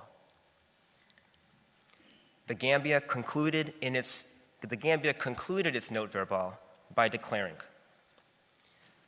with somber reflection on the goals of the Genocide Convention and its obligations on all states, the Gambia understands Myanmar to be in ongoing breach of those obligations under the Convention and under customary international law.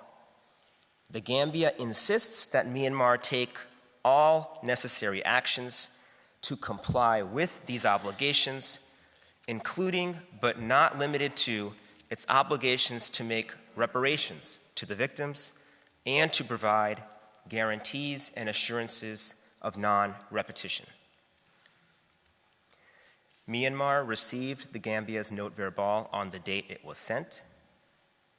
Myanmar confirmed this by means of its own note verbal to the Gambia's mission to the United Nations, sent from the same email address to which the Gambia had sent its note verbal.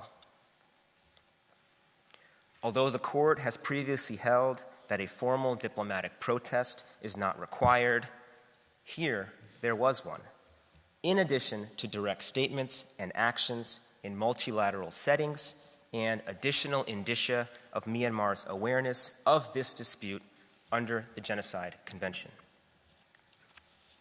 Mr. President, members of the court, the Gambia's case against Myanmar prima facie falls squarely within the provisions of Article 9 of the Genocide Convention.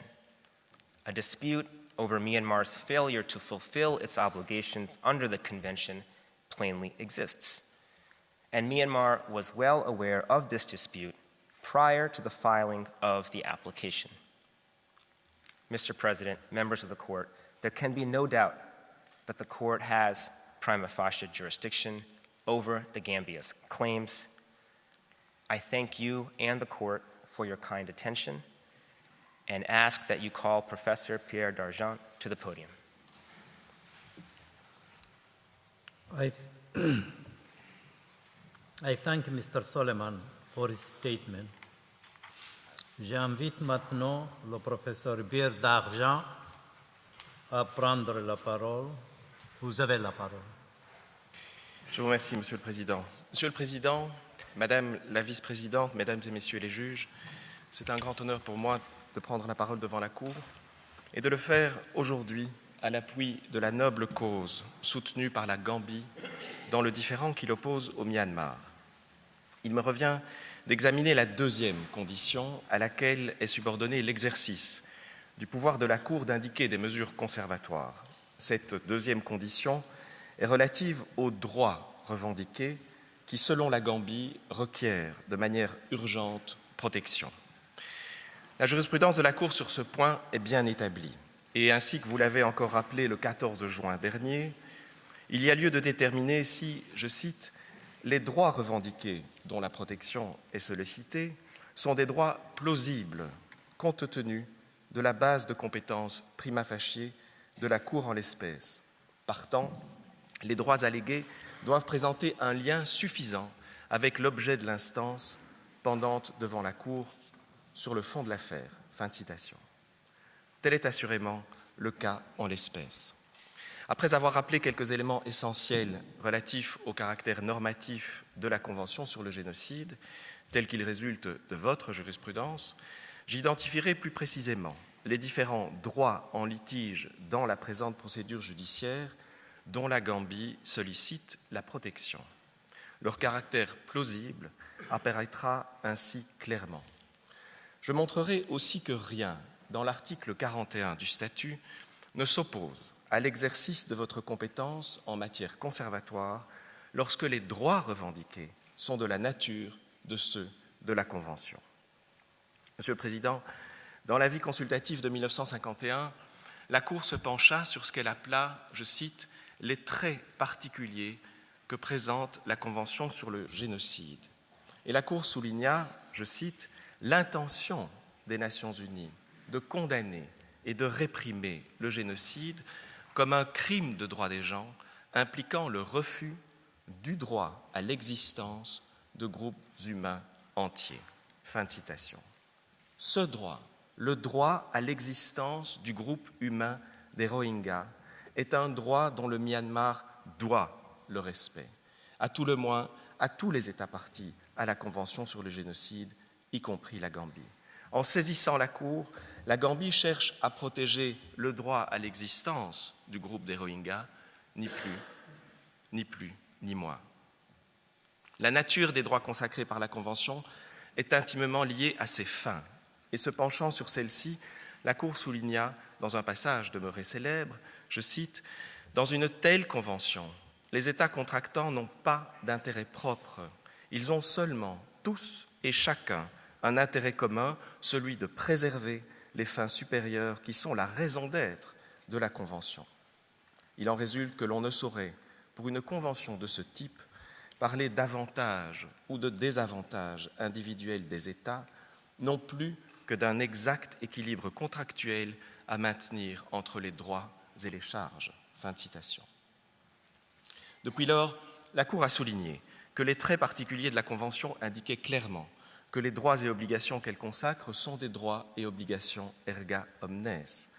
Par ailleurs, la Cour a affirmé, je cite, que la norme interdisant le génocide constituait assurément une norme impérative du droit international jusqu'au gens. Il n'est dès lors pas douteux, Monsieur le Président, Mesdames et Messieurs de la Cour, il n'est pas douteux que la Gambie est en droit d'invoquer la responsabilité de l'État défendeur pour les manquements de ces derniers à la Convention.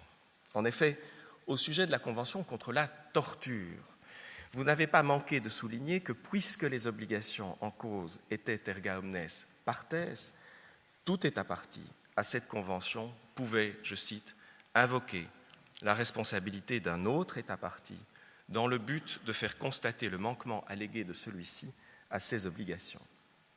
Comme la Cour l'a également mis en lumière, c'est, je cite encore, l'intérêt commun des États partis à ce que soient respectées les obligations pertinentes énoncées dans la Convention qui justifie que tout État soit en droit d'invoquer la responsabilité de tout autre État parti pour manquement, sachant que, je cite encore la Cour, sachant que si un intérêt particulier était requis à cet effet, aucun État ne serait dans bien des cas en mesure de présenter une telle demande. Fin de citation. En 2012, la Cour s'est prononcée en ce sens au sujet des obligations erga omnes partes de la Convention contre la torture. A fortiori, doit-il en être de même, et nous le savons depuis l'arrêt Barcelona Traction, a fortiori doit-il en être de même au sujet des obligations de la Convention sur le génocide que la Cour a caractérisées comme étant des obligations erga omnes. Tout État peut donc invoquer la responsabilité d'un autre État pour violation des obligations de la Convention sur le génocide sans avoir à justifier d'un intérêt particulier. En réalité, l'État qui invoque la responsabilité d'un autre État pour violation d'une obligation erga omnes possède bien un intérêt pour ce faire, d'autant qu'il a lui-même droit à voir la Convention respectée. Toutefois, son intérêt n'a rien de particulier. Cet intérêt, partagé par tous les États, est de voir l'intérêt commun au sujet duquel tous ont des droits, de voir cet intérêt commun pleinement protégé. Ces rappels étant faits, les droits en litige dont la protection est sollicitée apparaissent clairement. Monsieur le Président, Mesdames et Messieurs les juges, par l'action qu'elle a introduite contre le Myanmar, la Gambie met en œuvre le droit qu'elle détient en droit des traités de voir la Convention dûment exécutée. Il s'agit du droit de la Gambie elle-même en tant qu'État partie à la Convention. En effet, comme la Cour l'a souligné, la Convention consacre des obligations, mais aussi des droits erga omnes. Et ces droits sont l'exact reflet de ces obligations. Les obligations collectives de la Convention se doublent du droit pour chaque partie contractante d'en demander et d'en obtenir l'exécution. Tandis que le caractère erga omnes des obligations de la Convention fonde l'intérêt juridique de tout État d'invoquer la responsabilité de l'État coupable, le droit de tout État parti à la Convention consiste à pouvoir exiger le respect du droit primaire, c'est-à-dire le devoir de l'État responsable d'exécuter l'obligation violée. Il est donc certain que la Gambie détient des droits qui lui reviennent et dont elle entend obtenir le respect par le biais de cette procédure juridictionnelle. La demande de mesures conservatoires est à cet égard entièrement compatible avec l'article 41 du statut, puisque le droit de la Gambie d'obtenir du Myanmar qu'il exécute pleinement la Convention, ce droit est gravement menacé par le comportement de l'État défendeur. Par ailleurs, en cherchant à protéger son droit d'État partie à la Convention, la Gambie cherche par la même occasion à assurer la protection, pour reprendre la formule utilisée par la Cour en 1951, la Gambie cherche à assurer la protection du droit à l'existence d'un groupe humain entier, à savoir le groupe des Rohingyas. À cet égard, il n'est pas nécessaire de déterminer si la Convention personnifie des groupes ou confère directement des droits à des individus en tant que membres de groupes protégés dont ils pourraient se prévaloir en justice. Il suffit en effet de constater que la Convention a pour objet premier et pour but la sauvegarde de tout groupe national, ethnique, racial ou religieux comme tel. Et puisque la Convention interdit le génocide en tant que destruction physique, totale ou partielle d'un tel groupe, elle entend essentiellement protéger le droit de ses membres à la vie et à l'intégrité physique ou mentale. C'est en ce sens que la Convention sur le génocide est souvent considérée comme le premier traité moderne protecteur des droits de l'homme. En effet, chacun des actes criminels définis par l'article 2 de la Convention porte atteinte au groupe protégé à travers les membres qui le composent, plutôt qu'à travers son patrimoine, son territoire, sa culture ou sa langue. Ce sont des êtres humains, des femmes, des hommes, des enfants, qui, du fait de leur appartenance à un groupe, sont protégés par la Convention, de même que le groupe lui-même. Par son action, la Gambie entend faire respecter son droit à ce que tous les membres du groupe des Rohingyas ne subissent plus d'actes de génocide prohibés par la Convention. À ce stade, il n'est pas nécessaire d'établir définitivement l'existence de ce droit. Il suffit à la Cour de constater qu'un tel droit est plausible, c'est-à-dire fondé sur une interprétation possible de la Convention. Et tel est assurément le cas, car en imposant aux parties contractantes les obligations de prévenir et de punir le génocide, la Convention protège les groupes qu'elle vise et leurs membres. En ce sens, les bénéficiaires des droits prévus par la Convention ne sont pas seulement les États parties, mais aussi les groupes et leurs membres. Ce sont leurs droits fondamentaux qui sont violés chaque fois que la Convention est violée. Leurs droits sont protégés par la Convention chaque fois que les actes couverts par les termes de la Convention constituent en même temps des actes susceptibles de porter atteinte à ces droits humains essentiels. Thus, et je me permets de citer le rapport du juge Gaïa à l'Institut de droit international, thus, a group threatened with genocide has a right towards all the states that genocide should not be committed and be prevented and punished. Monsieur le Président, Mesdames et Messieurs les juges, l'article 41 du statut vous permet de protéger les droits que la Gambie possède au titre de la Convention, lesquels incluent celui des Rohingyas de ne pas être exposés à des actes de génocide. En effet, ainsi que votre jurisprudence l'indique clairement, les droits pouvant être protégés par des mesures conservatoires sont les droits revendiqués par l'État qui en sollicite la protection, c'est-à-dire tous les droits en litige devant le juge.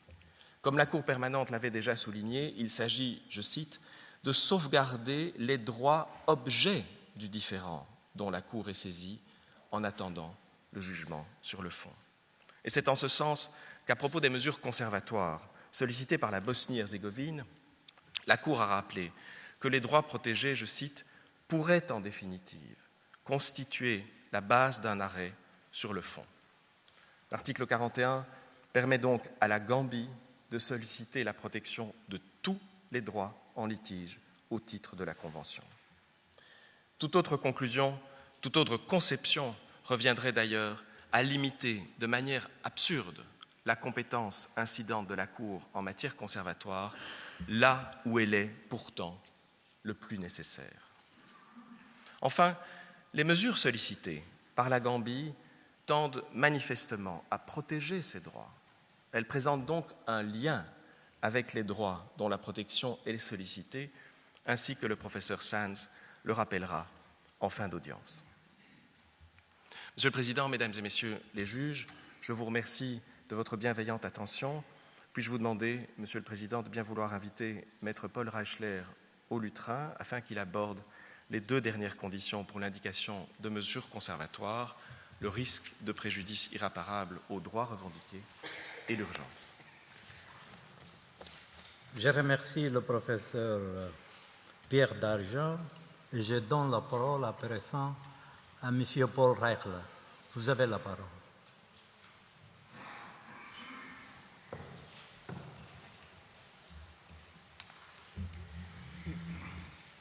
Mr. President, members of the court, good afternoon. It is, as always, an honor for me to appear before you. This time, it is both a special privilege and a grave responsibility to represent the Gambia in its effort to prevent further acts of genocide against the Rohingya people in Myanmar. These horrific acts committed by the state of Myanmar have been comprehensively documented by the United Nations Fact-Finding Mission, the UN High Commissioner for Human Rights, the UN Special Rapporteur on the Situation of Human Rights in Myanmar, the UN Special Advisor on the Prevention of Genocide, and numerous independent human rights organizations and experts. Based on these highly credible reports, it is blindingly obvious that there is an urgent need for provisional measures to prevent irreparable harm to the rights at issue in this dispute. The requirements of urgency and irreparable harm are more than fully satisfied here. This case for provisional measures is among the most compelling that have ever been heard in this great hall of justice. As the court has emphasized in its prior rulings on provisional measures, quote, the condition of urgency is met when the acts susceptible of causing irreparable prejudice can occur at any moment before the court makes a final decision on the case.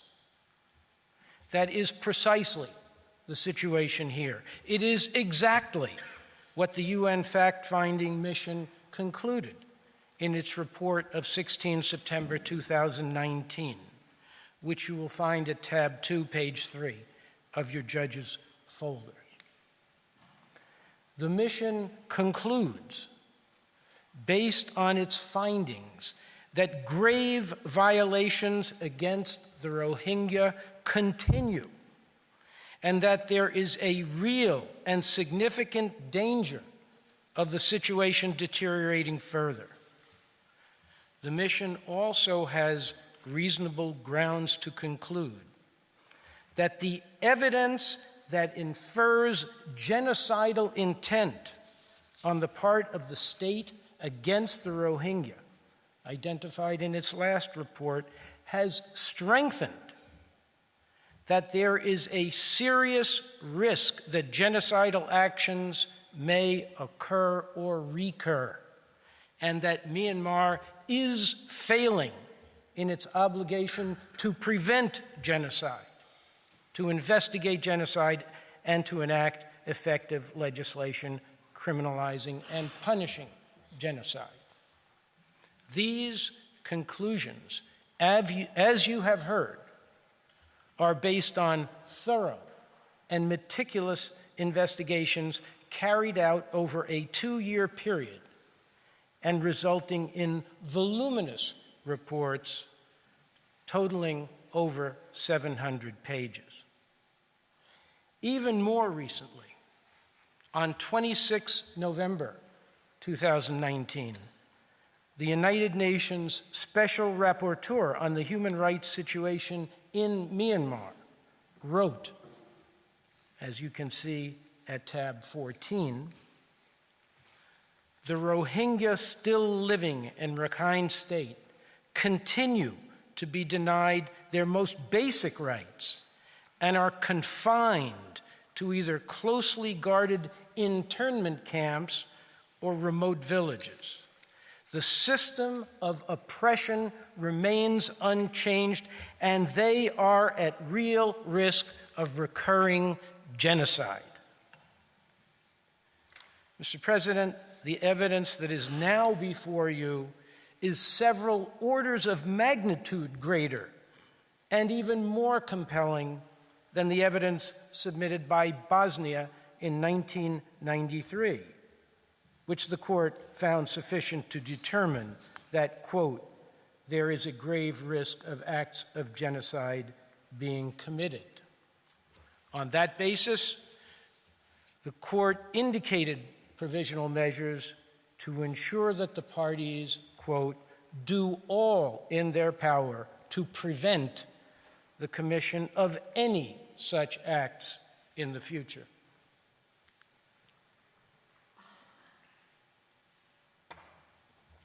Since 1993, the court has repeatedly found the requirements of urgency and irreparable harm to be met in situations where the threats to human life or to other fundamental human rights short of life itself were considered serious.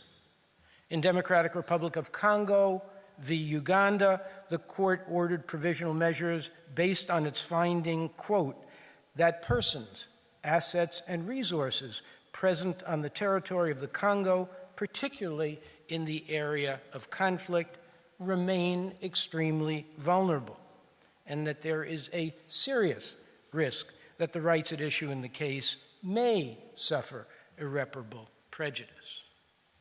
In the certain activities case, the court ordered provisional measures prohibiting Nicaragua from sending its personnel into disputed territory, in part because, quote, the situation gives rise to a real and present risk of incidents liable to cause irremediable harm in the form of bodily injury or death.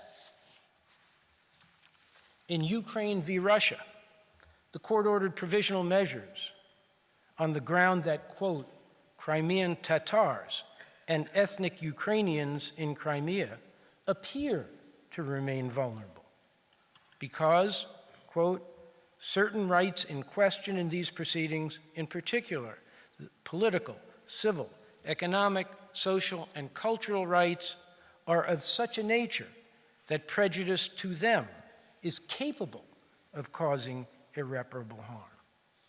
Here, the Rohingya are not only deprived of their political, social, and cultural rights, they are threatened with massive loss of life itself. And striking at the heart of these proceedings, with loss of their very existence as a group. In Qatar, the United Arab Emirates, the court ordered provisional measures to protect the rights of Qataris living in the UAE. The court found that, quote, individuals forced to leave their own place of residence without the possibility of return could, depending on the circumstances, be subject to serious risk of irreparable prejudice. At the time the court made this finding, according to the UN fact-finding mission, the Rohingya in Myanmar were suffering an even worse fate. They too were forced to leave their own place of residence without the possibility of return. But in Myanmar, the UN fact-finding mission found that this was because the army, the Tat Madar, deliberately burned thousands of their homes to the ground, often with family members forced to remain inside, and went on to slaughter masses of men, women, and especially children, with the intention of destroying the Rohingya as a group. Since then, the threat of genocide has not abated, but grown even worse, as the UN fact-finding mission concluded in its report of 16 September 2019. Evidence of Myanmar's genocidal intent toward the Rohingya has actually, quote, strengthened in the past year.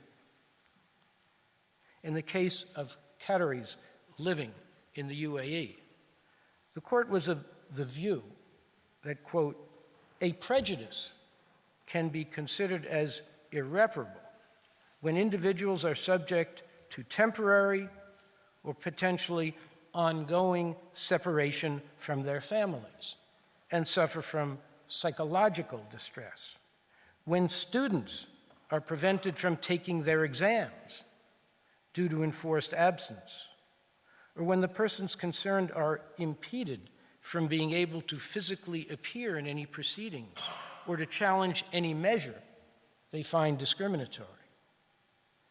Mr. President, the Gambia agrees that these are very important human and civil rights, whose interim protection by the court is justified where the facts show that their enjoyment is threatened irreparably.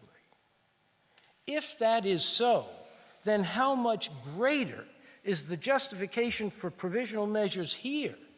This case is about the commission of genocide, the most heinous of all crimes. The evidence before you makes clear that provisional measures are urgently needed to protect a group that is at serious risk of suffering further genocidal acts, which independent observers have warned are capable of recurring at any time, including another clearance operation, which is Myanmar's own Orwellian term for the targeted killing of Rohingyas, burning of their homes and villages, and especially brutal and depraved acts of sexual violence against women and girls, the very kinds of atrocities the Genocide Convention was intended to prevent. Mr. President, if provisional measures were justified in all of these cases, they must be justified in this one.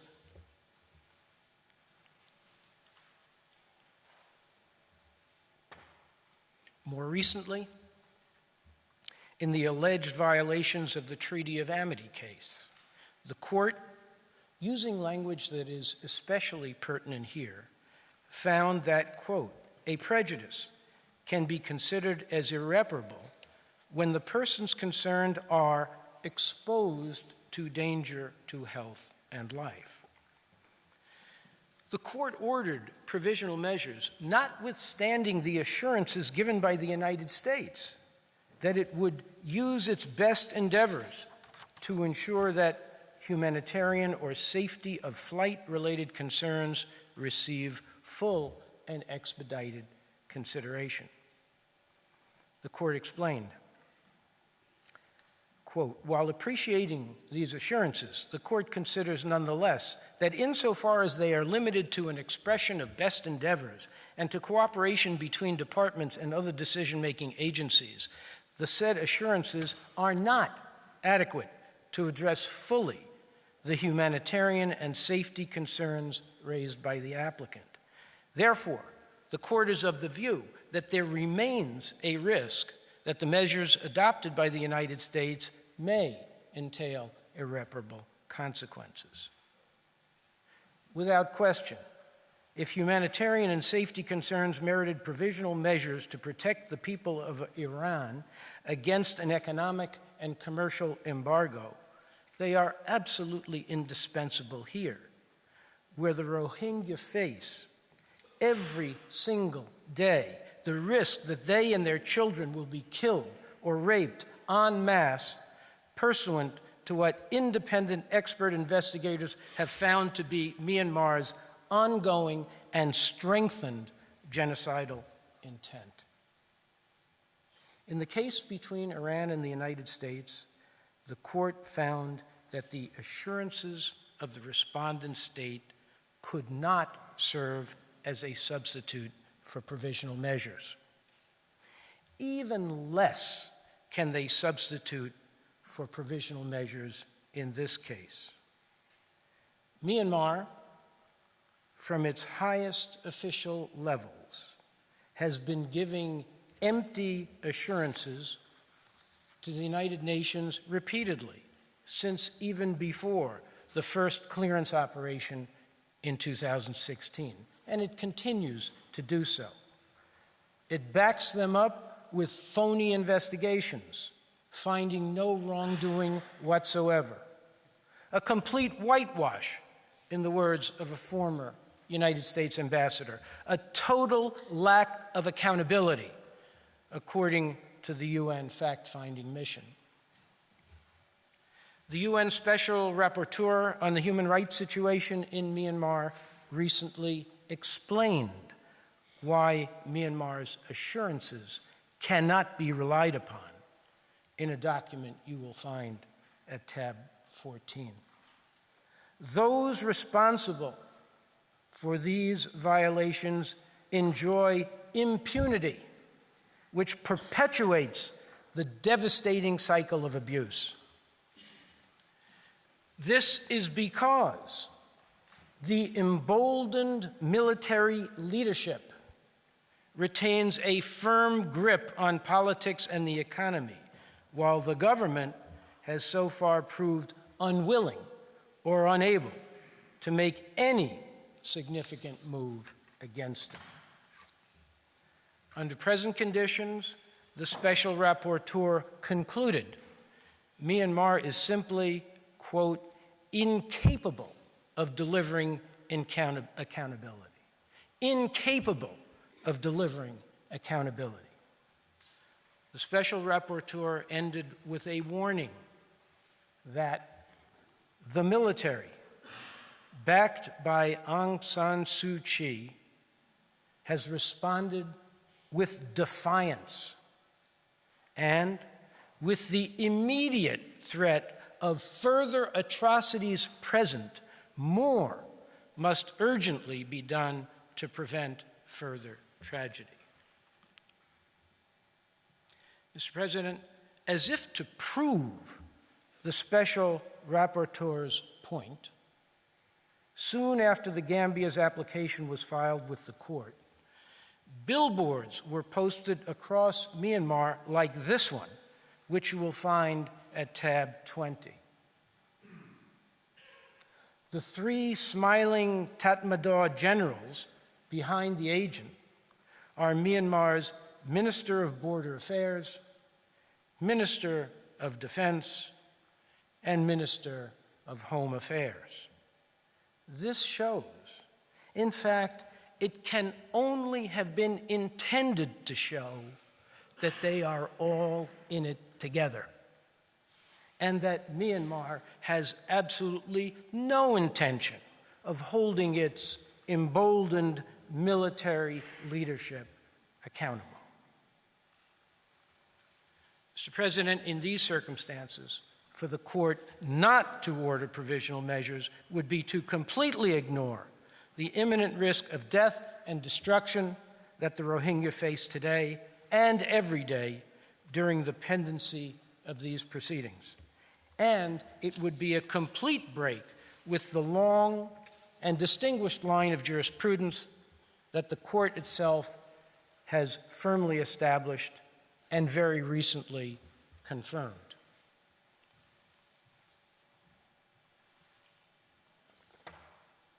There is law, and there is also morality. They are not opposed. In its advisory opinion on reservations to the Genocide Convention, the court explained, the convention was manifestly adopted for a purely humanitarian and civilizing purpose. It is indeed difficult to imagine a convention that might have this dual character to a greater degree, since its object, on the one hand, is to safeguard the very existence of certain human groups, and on the other, to confirm and endorse the most elementary principles of morality. What happens when international institutions lack the will to uphold these elementary moral and legal principles? Lieutenant General Romeo Dallaire, commander of the UN peacekeepers in Rwanda in 1994, offered sobering testimony, which you will find in your judges' folders at tab 21. Almost 50 years to the day that my father and father-in-law helped to liberate Europe, when the extermination camps were uncovered, and when in one voice humanity said, "Never again," we once again sat back and permitted this unspeakable horror to occur. We could not find the political will nor the resources to stop it. There is no uncertainty about who we are. According to the report of the Independent Inquiry into the Actions of the United Nations during the 1994 genocide in Rwanda, quote, "The United Nations failed the people of Rwanda during the genocide in 1994.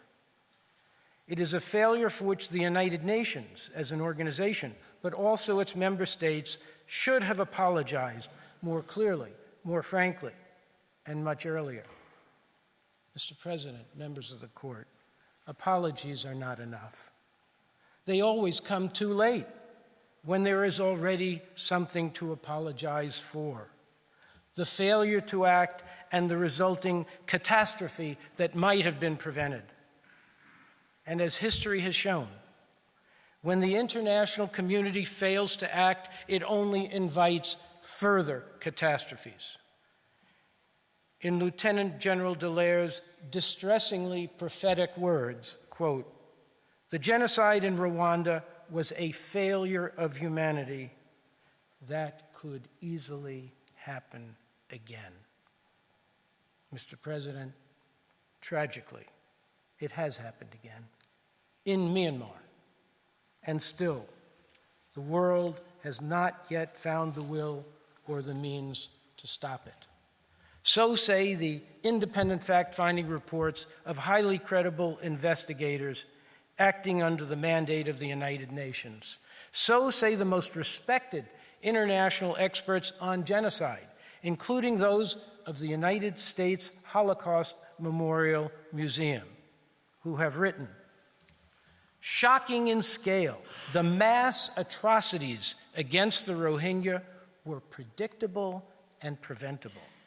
Following decades of escalating persecution, including the revocation of citizenship and restrictions on basic freedoms, the Burmese government, as well as the international community, failed to respond to the early warning signs and prevent the genocide." Mr. President, genocide in Myanmar is happening still. Of course, Myanmar denies this, as have all the perpetrators of genocide throughout history. But the UN fact-finding mission, the UN Special Rapporteur, and other independent experts and observers have heard all of Myanmar's excuses and explanations and found them unconvincing and even cynical, and refuted them one by one in their detailed reports. The Gambia has come to the International Court of Justice in the face of an insufficient response by the international community, because, as its agent so eloquently put it, it has faith in this court to uphold the Genocide Convention and the humanitarian and civilizing purposes it reflects. The time to prevent further genocide is now, because nothing less will save the Rohingya from their ultimate destruction as a group. In these proceedings, the Gambia asks you to order Myanmar to do what it is already obligated to do under the Genocide Convention, but has refused to do and cannot be counted upon to do without the court's intervention. The court spelled out these obligations in its judgment in the Bosnia genocide case, where it made clear that the obligation to prevent genocide does not only come into being when perpetration of genocide commences. That, the court said, would be absurd, since the whole point of the obligation is to prevent or attempt to prevent the occurrence of the act. In fact, the state's obligation to prevent and the corresponding duty to act arise at the instant that the state learns of, or should normally have learned of, the existence of a serious risk that genocide will be committed. From that moment onwards, if the state has available to it a deterrent effect on those suspected of preparing genocide or reasonably suspected of harboring specific intent, it is under a duty to make use of these means. Mr. President, the Gambia asks you to order provisional measures that require Myanmar to fulfill this obligation by refraining from any further acts of genocide and by using every means at its disposal to prevent further acts of genocide against the Rohingya people.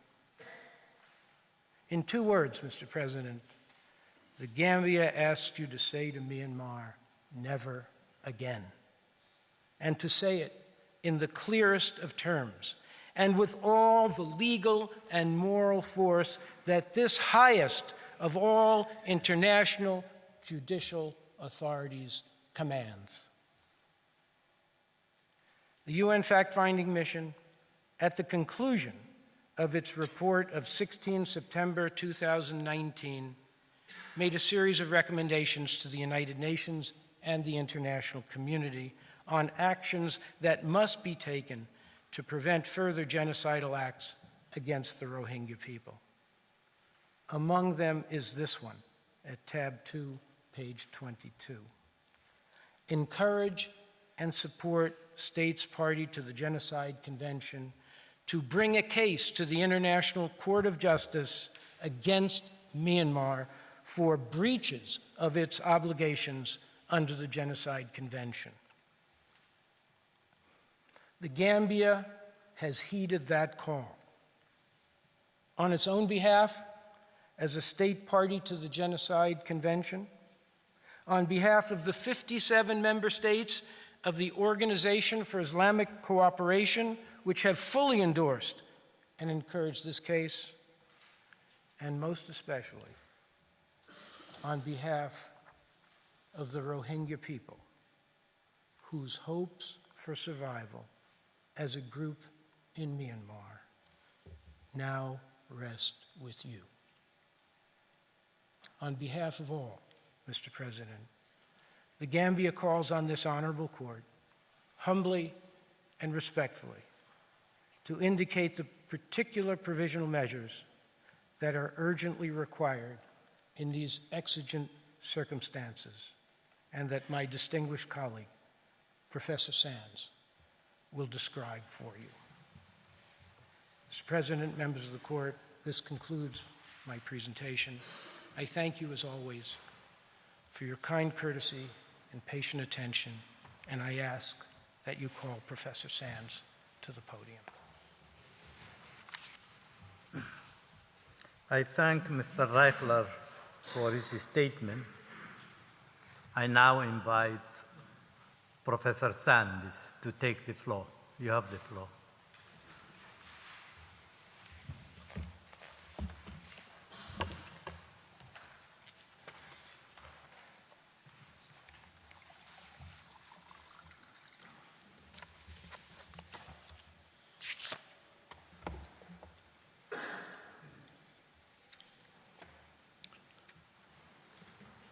Mr. President, Madam Vice President, members of the Court, it is a privilege, albeit a regrettable one, to appear before you on behalf of the Gambia on this application concerning the crime of genocide.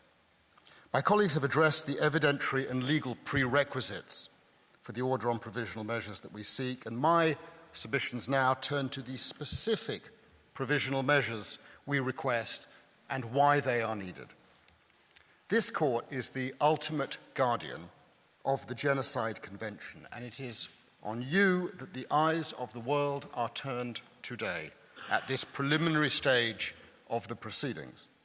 The court's well-established conditions for the grant of provisional measures are amply met, as you have heard.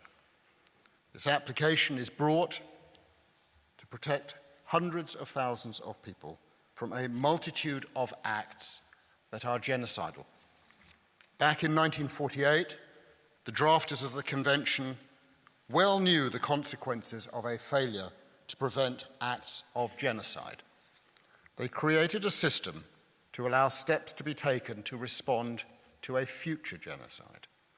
That is why a convention was proposed. That is why it was negotiated and adopted. That is why Article 9 bestows a jurisdiction on this court to ensure that the obligations set forth in the Convention and the rights of the Gambia are respected, including by provisional measures. Mr. President, as you well know, this is not the first time the court has been asked to protect rights under the Convention. In April 1993, in the Bosnian genocide case, the court ordered the government of the FRY to take all measures within its power to prevent commission of the crime of genocide, and it did so by a unanimous decision. It also voted by 13 votes to 1 to adopt a further order addressing in particular the acts of military, paramilitary, and irregular armed units. 5 months later, it reaffirmed those measures and called for its earlier order to be immediately and effectively implemented. Mr. President, we do not wish to be back here in 5 months' time. Our hope is that the court will order provisional measures that are clear and specific. Our expectation is that Myanmar will comply fully with a binding order of this court. The provisional measures we seek are concerned, all of them, with genocide-related activity, as ad hoc Judge Lauterpacht put it back in 1993. As Mr. Reichler made clear, it's difficult to imagine many situations the court has faced in which the need for provisional measures has been more acute. The evidence before you, frankly speaking, is overwhelming. The risk of destruction of the Rohingya group, in part or in whole, is very real. In light of that evidence, it cannot reasonably be argued that there is no further risk of genocidal acts. And the further harm that is anticipated to occur cannot be undone or recompensed. As the court put it in the Bosnia case, and I quote, "No reparation could efface the results of conduct which the court may rule to have been contrary to international law." In the face of Myanmar's failure to give effect to a multitude of calls, repeated, to desist from acts that give rise to genocide, we submit that this court must act. And the question before you is not whether to order provisional measures, but what provisional measures to order. The Gambia seeks 6 provisional measures. The first and the second require Myanmar to act with immediate effect to prevent the further genocide of the Rohingya group. The third measure requires Myanmar not to destroy or render inaccessible any evidence relating to the events already described in the application. This is to ensure the integrity of the proceedings before this court and the proper fulfilment by the court of its dispute settlement function. The fourth and fifth measures require both parties not to take any action and positively to act to prevent any action which might aggravate the dispute or render it more difficult of resolution, and to provide a report to the court on implementing measures. And the sixth measure, which we made available yesterday, requires Myanmar to cooperate with the United Nations bodies that seek to investigate the acts that are the subject of this case. Each of these requests is based on the court's jurisprudence. Turn to the first two provisional measures. They are directed, Mr. President, to Myanmar's obligation to prevent genocide. First, by taking all measures within its power to prevent genocidal acts against the Rohingya group, and second, by ensuring in particular that any military, paramilitary, or other organizations under its direction or support, or subject to its control or influence, do not commit acts of genocide against the Rohingya group. The written application sets out the specific acts which are sought to be prevented. All of them fall within the list of genocidal acts defined in Article 2, and as you have heard, there is compelling evidence that each of these acts has already been perpetrated and is being perpetrated right now against the Rohingya group by Myanmar or by entities acting under Myanmar's control or at its behest. Accordingly, the request for these two provisional measures goes to the very heart of the Gambia's application to uphold and to enforce the Genocide Convention and its rights under it to protect the Rohingya group against total or partial destruction. Mr. President, the measures requested are grounded in the recognition of, I quote, the value in humankind, end of quote. The idea that every human being is expected to have, and I quote, a value and dignity of her kind or his kind, end of quote. Those words will be familiar to some in the room. According to the United Nations fact-finding mission, regrettably, that is not the situation in Myanmar today, as far as the Rohingya are concerned. Indeed, in 2016, the State Councillor and Foreign Minister of Myanmar is reported to have insisted to the United Nations that it must refrain from even using the word Rohingya. And I quote, "We won't use the term Rohingya because Rohingya are not recognized as among the 135 official ethnic groups," end of quote. The agent's ministry affirmed that statement. The Foreign Ministry of Myanmar has simply refused to recognize the Rohingya as a group, and it has overtly sought to dehumanize the group and its members. In September 2018, the UN fact-finding mission reported on a communication from the Foreign Ministry that included links to 4 videos about the August 2017 events in Rakhine State. The 4 videos were each imbued with explicitly anti-Muslim and anti-Rohingya messages. The UN fact-finding report does not mince its words. It states, and you'll find it at tab 1, as follows. The State Councillor, Daw Aung San Suu Kyi, has not used her de facto position as head of government, nor her moral authority, to stem or prevent the unfolding events or seek alternative avenues to meet the government's responsibility to protect the civilian population. or even to reveal and condemn what was happening. On the contrary, the civilian authorities have spread false and hateful narratives, denied the Tatmadaws' wrongdoing, blocked independent investigations, including of the fact-finding mission, and overseen the bulldozing of burned Rohingya villages and the destruction of crime sites and evidence." End of quote. And the fact-finding mission is not alone in expressing these concerns. Very recently, the UN Special Rapporteur on the human rights situation in Myanmar has gone even further in her expression. The Gambia's application is premised on the view that the Rohingya group and its members are a part of humankind, and they have a value and a dignity, and that they are entitled to the fullest protections of the Convention from any act which is plausibly capable of being characterized as genocidal before it is too late.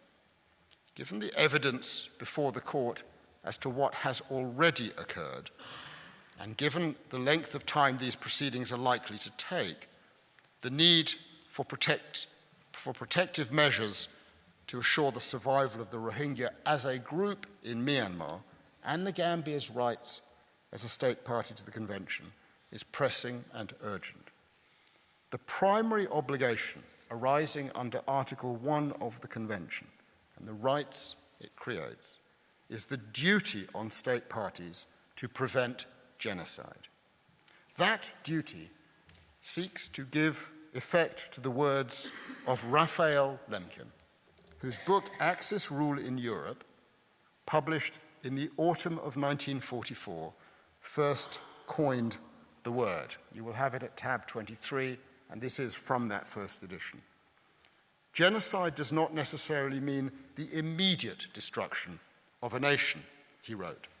It is intended, rather, to signify a coordinated plan of different actions aiming at the destruction of the essential foundations of the life of national groups. It is not a single act, genocide. It does not occur at a single moment. It comprises different actions, the objectives of which include the disintegration of social and political institutions, followed by, as Lemkin put it, the destruction of the personal security, liberty, health, dignity, and even the lives of the individuals belonging to such groups. The intervention of a court, therefore, does not have to await the final moment, although in the case of the many thousands of lives of individuals belonging to the Rohingya group, that moment has already come and gone. Genocide is a continuum, and you are called upon to act now as acts of genocide have occurred and are continuing to occur. The ILC articles on state responsibility make clear that obligation to prevent a given act extends over the entire period during which the event continues, an approach the court confirmed in its Bosnian genocide judgment in 2007.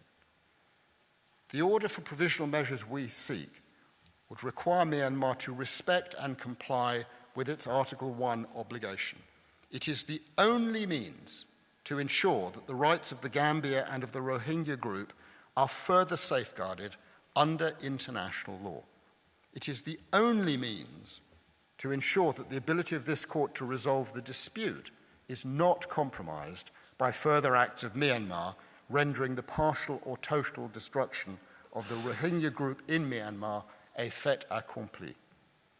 The first two provisional measures sought in this application are equivalent to those ordered by this court in the Bosnia genocide case, and they serve the same conservatory purpose.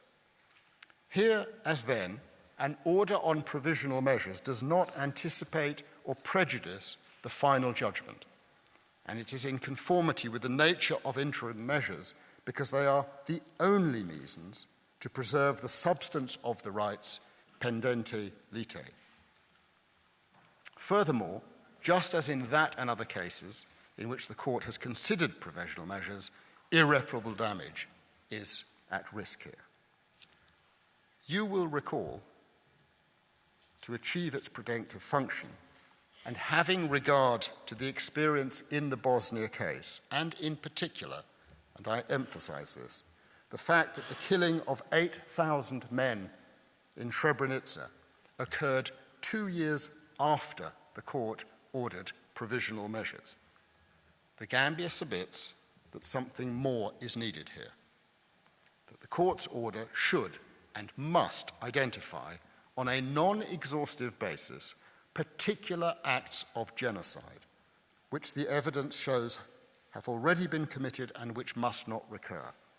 As set out in the reports of the UN fact-finding mission and other bodies, these acts include extrajudicial killings, physical and mental abuse, rape and other forms of sexual abuse, the destruction of homes and villages, forced starvation, denial of access to medical treatment and humanitarian assistance, and restrictions on movement. In our respectful submission, your order must explicitly set out acts of a genocidal nature which are to be avoided and prohibited. Specificity of an order can only help to contribute to their non-recurrence.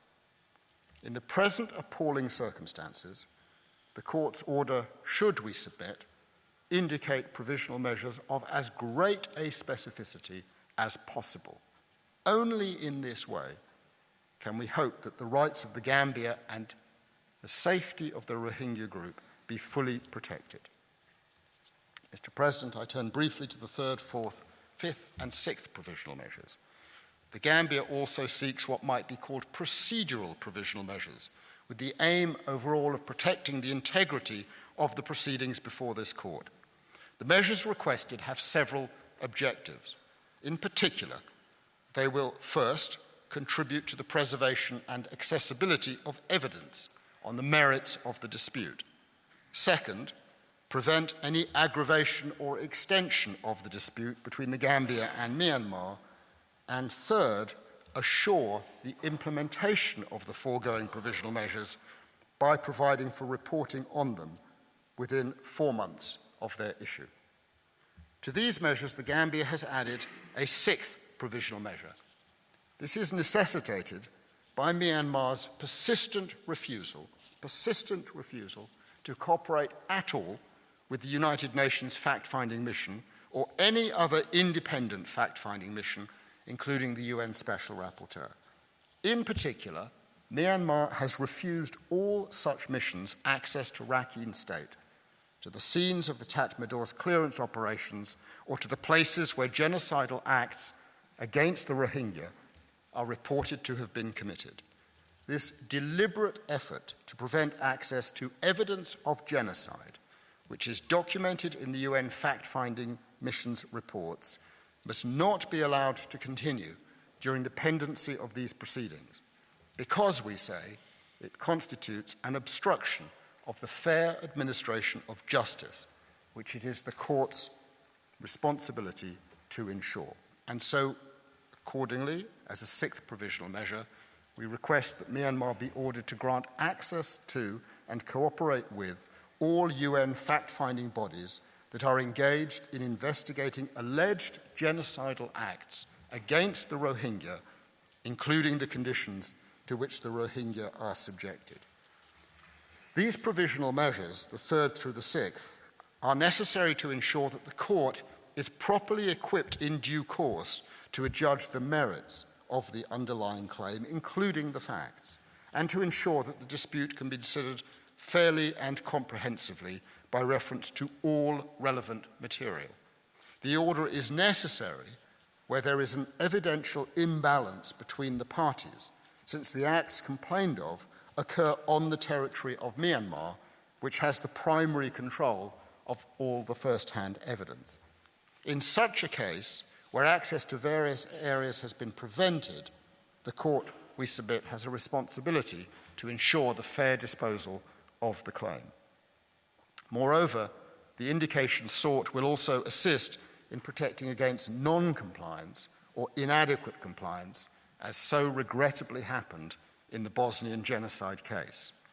The Court has, in other cases that involve the rights both of states and individuals, required parties to inform it of the progress made in implementing its orders. We are not looking for an excessively active, continuing role in these matters, but given the gravity of the situation, given the likely length of future proceedings, and given, in particular, what occurred in Bosnia and Srebrenica after the Court's provisional measures in that case, we submit that the facts of this case call for a clear reporting requirement. Mr. President, to sum up, the indication of provisional measures is, we recognise, without prejudice to the merits of the underlying claim. Yet the evidence at this stage indicates grave violence and genocidal acts against the Rohingya group in flagrant contravention of the Genocide Convention and in breach of Gambia's rights. The consequences of not indicating clear and particularised specific provisional measures and not taking steps to intervene in Myanmar's disregard of its international obligations would, we fear, be very grave indeed for the Rohingya group, who remain at real risk of further genocidal acts, for the future effectiveness of the Convention, for the rights of the Gambia, and for the reputation of this Court, which is equipped with and must exercise its powers to afford an effective realisation of the rights under the Convention. That means we respectfully submit indicating the provisional measures sought by the Gambia, as well as any others in addition the Court might deem appropriate. The balance of equities points overwhelmingly in favour of far-reaching provisional measures.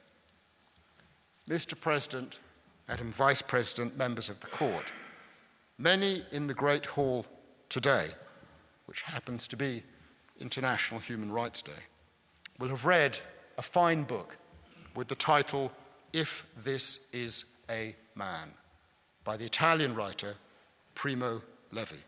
It was published in 1947. You will find the relevant extract at tab 24. In the preface, Primo Levi recorded a concern which might be said to be of universal application. He wrote, and I quote, "Many people, many nations can find themselves holding, more or less wittingly, that every stranger is an enemy.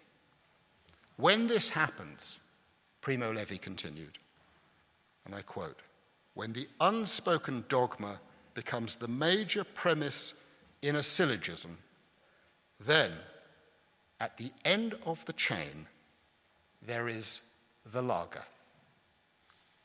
In the case of Myanmar and the Rohingya, when it comes to the merits, this Court will have the authority to break that chain. In the meantime, what you have is the power of interim relief, and we place our hope in your willingness to fully discharge your judicial responsibility and powers. Mr. President, members of the Court, I thank you for your kind attention. This brings the Gambia's first round to a close. I thank Professor Sands. Your statement indeed brings to an end today's sitting. The Court will meet again tomorrow, 11 December 2019, at 10 a.m. to hear the first round of oral observations of Myanmar. The sitting is adjourned.